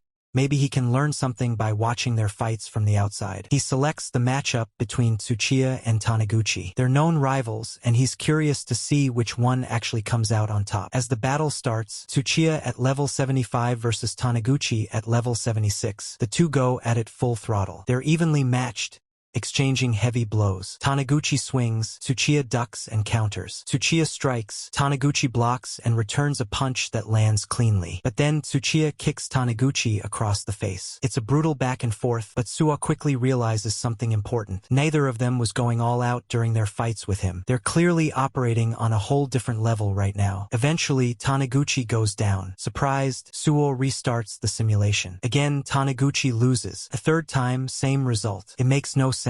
Taniguchi is the higher level of the two, so why does he keep losing? Suwa starts to wonder if this is like character matchups in fighting games, where stats don't tell the full story. But no, it feels deeper than that. There's something else at play. In the next round, it looks like Taniguchi might finally win. Tsuchiya's health is low, and his next attack appears predictable. Taniguchi seems poised to block and counter for the win. But once again, what Suwa expects doesn't happen. Tsuchiya throws what looks like a punch, but it turns out to be a feint. He follows it up with a devastating kick straight to Taniguchi's face, landing another knockout. Suwa is left stunned. He was sure it was going to be a right straight. He didn't catch the feint at all. But as he replays the moment over and over in his mind, something clicks. There's definitely something there, something beyond the obvious. Ghost mode is more than just a simulation. It's a goldmine. He realizes how useful this feature can be. Maybe he should try it out with other characters as well. Just then, unseen by Suwa, someone else is shown watching him quietly from the shadows. Later, at Hiragi Gym, training wraps up for the day. Hiragi announces the end of the session, and Endo lies flat on the ground, completely exhausted. Hiragi encourages everyone to keep practicing now that they've joined, but Endo just groans that she's basically a demon. Meanwhile, Yoshikawa reflects that sweating it out after school isn't so bad after all. Suwa, however, looks completely worn out. A full night of ghost mode training with zero sleep has taken its toll, and despite all his effort, he still hasn't figured everything out. Akari walks over and hands him a bottle of water, noticing how rough he looks. Suwa thanks her. He's surprised she came again today and mentions how close the two siblings seem. But Akari shakes her head, saying that's not really the case. She explains that her brother has changed lately. He never would have done something like this before. She figures maybe Suwa had something to do with that and admits it makes her happy. Suwa denies having anything to do with Endo's change, but in his mind, he remembers how Endo used to bully him not too long ago. Still, there's no way he'd mention that to Akari. Then, Akari suddenly notices that her favorite streamer's broadcast is about to start. She decides to head home. Suwa asks if she'll be okay going back alone, but she assures him she's fine, and asks him to take care of her brother and the others in the meantime. As she walks home alone, she smiles to herself, thinking how she got to talk a lot today too. She decides that she definitely wants to come again tomorrow. But just then, out of nowhere, shadowy figures appear from the darkness and grab her, completely unsuspectingly. Once they grab Akari, one of the men tells her to stop struggling, calling her a brat. That's when Akari realizes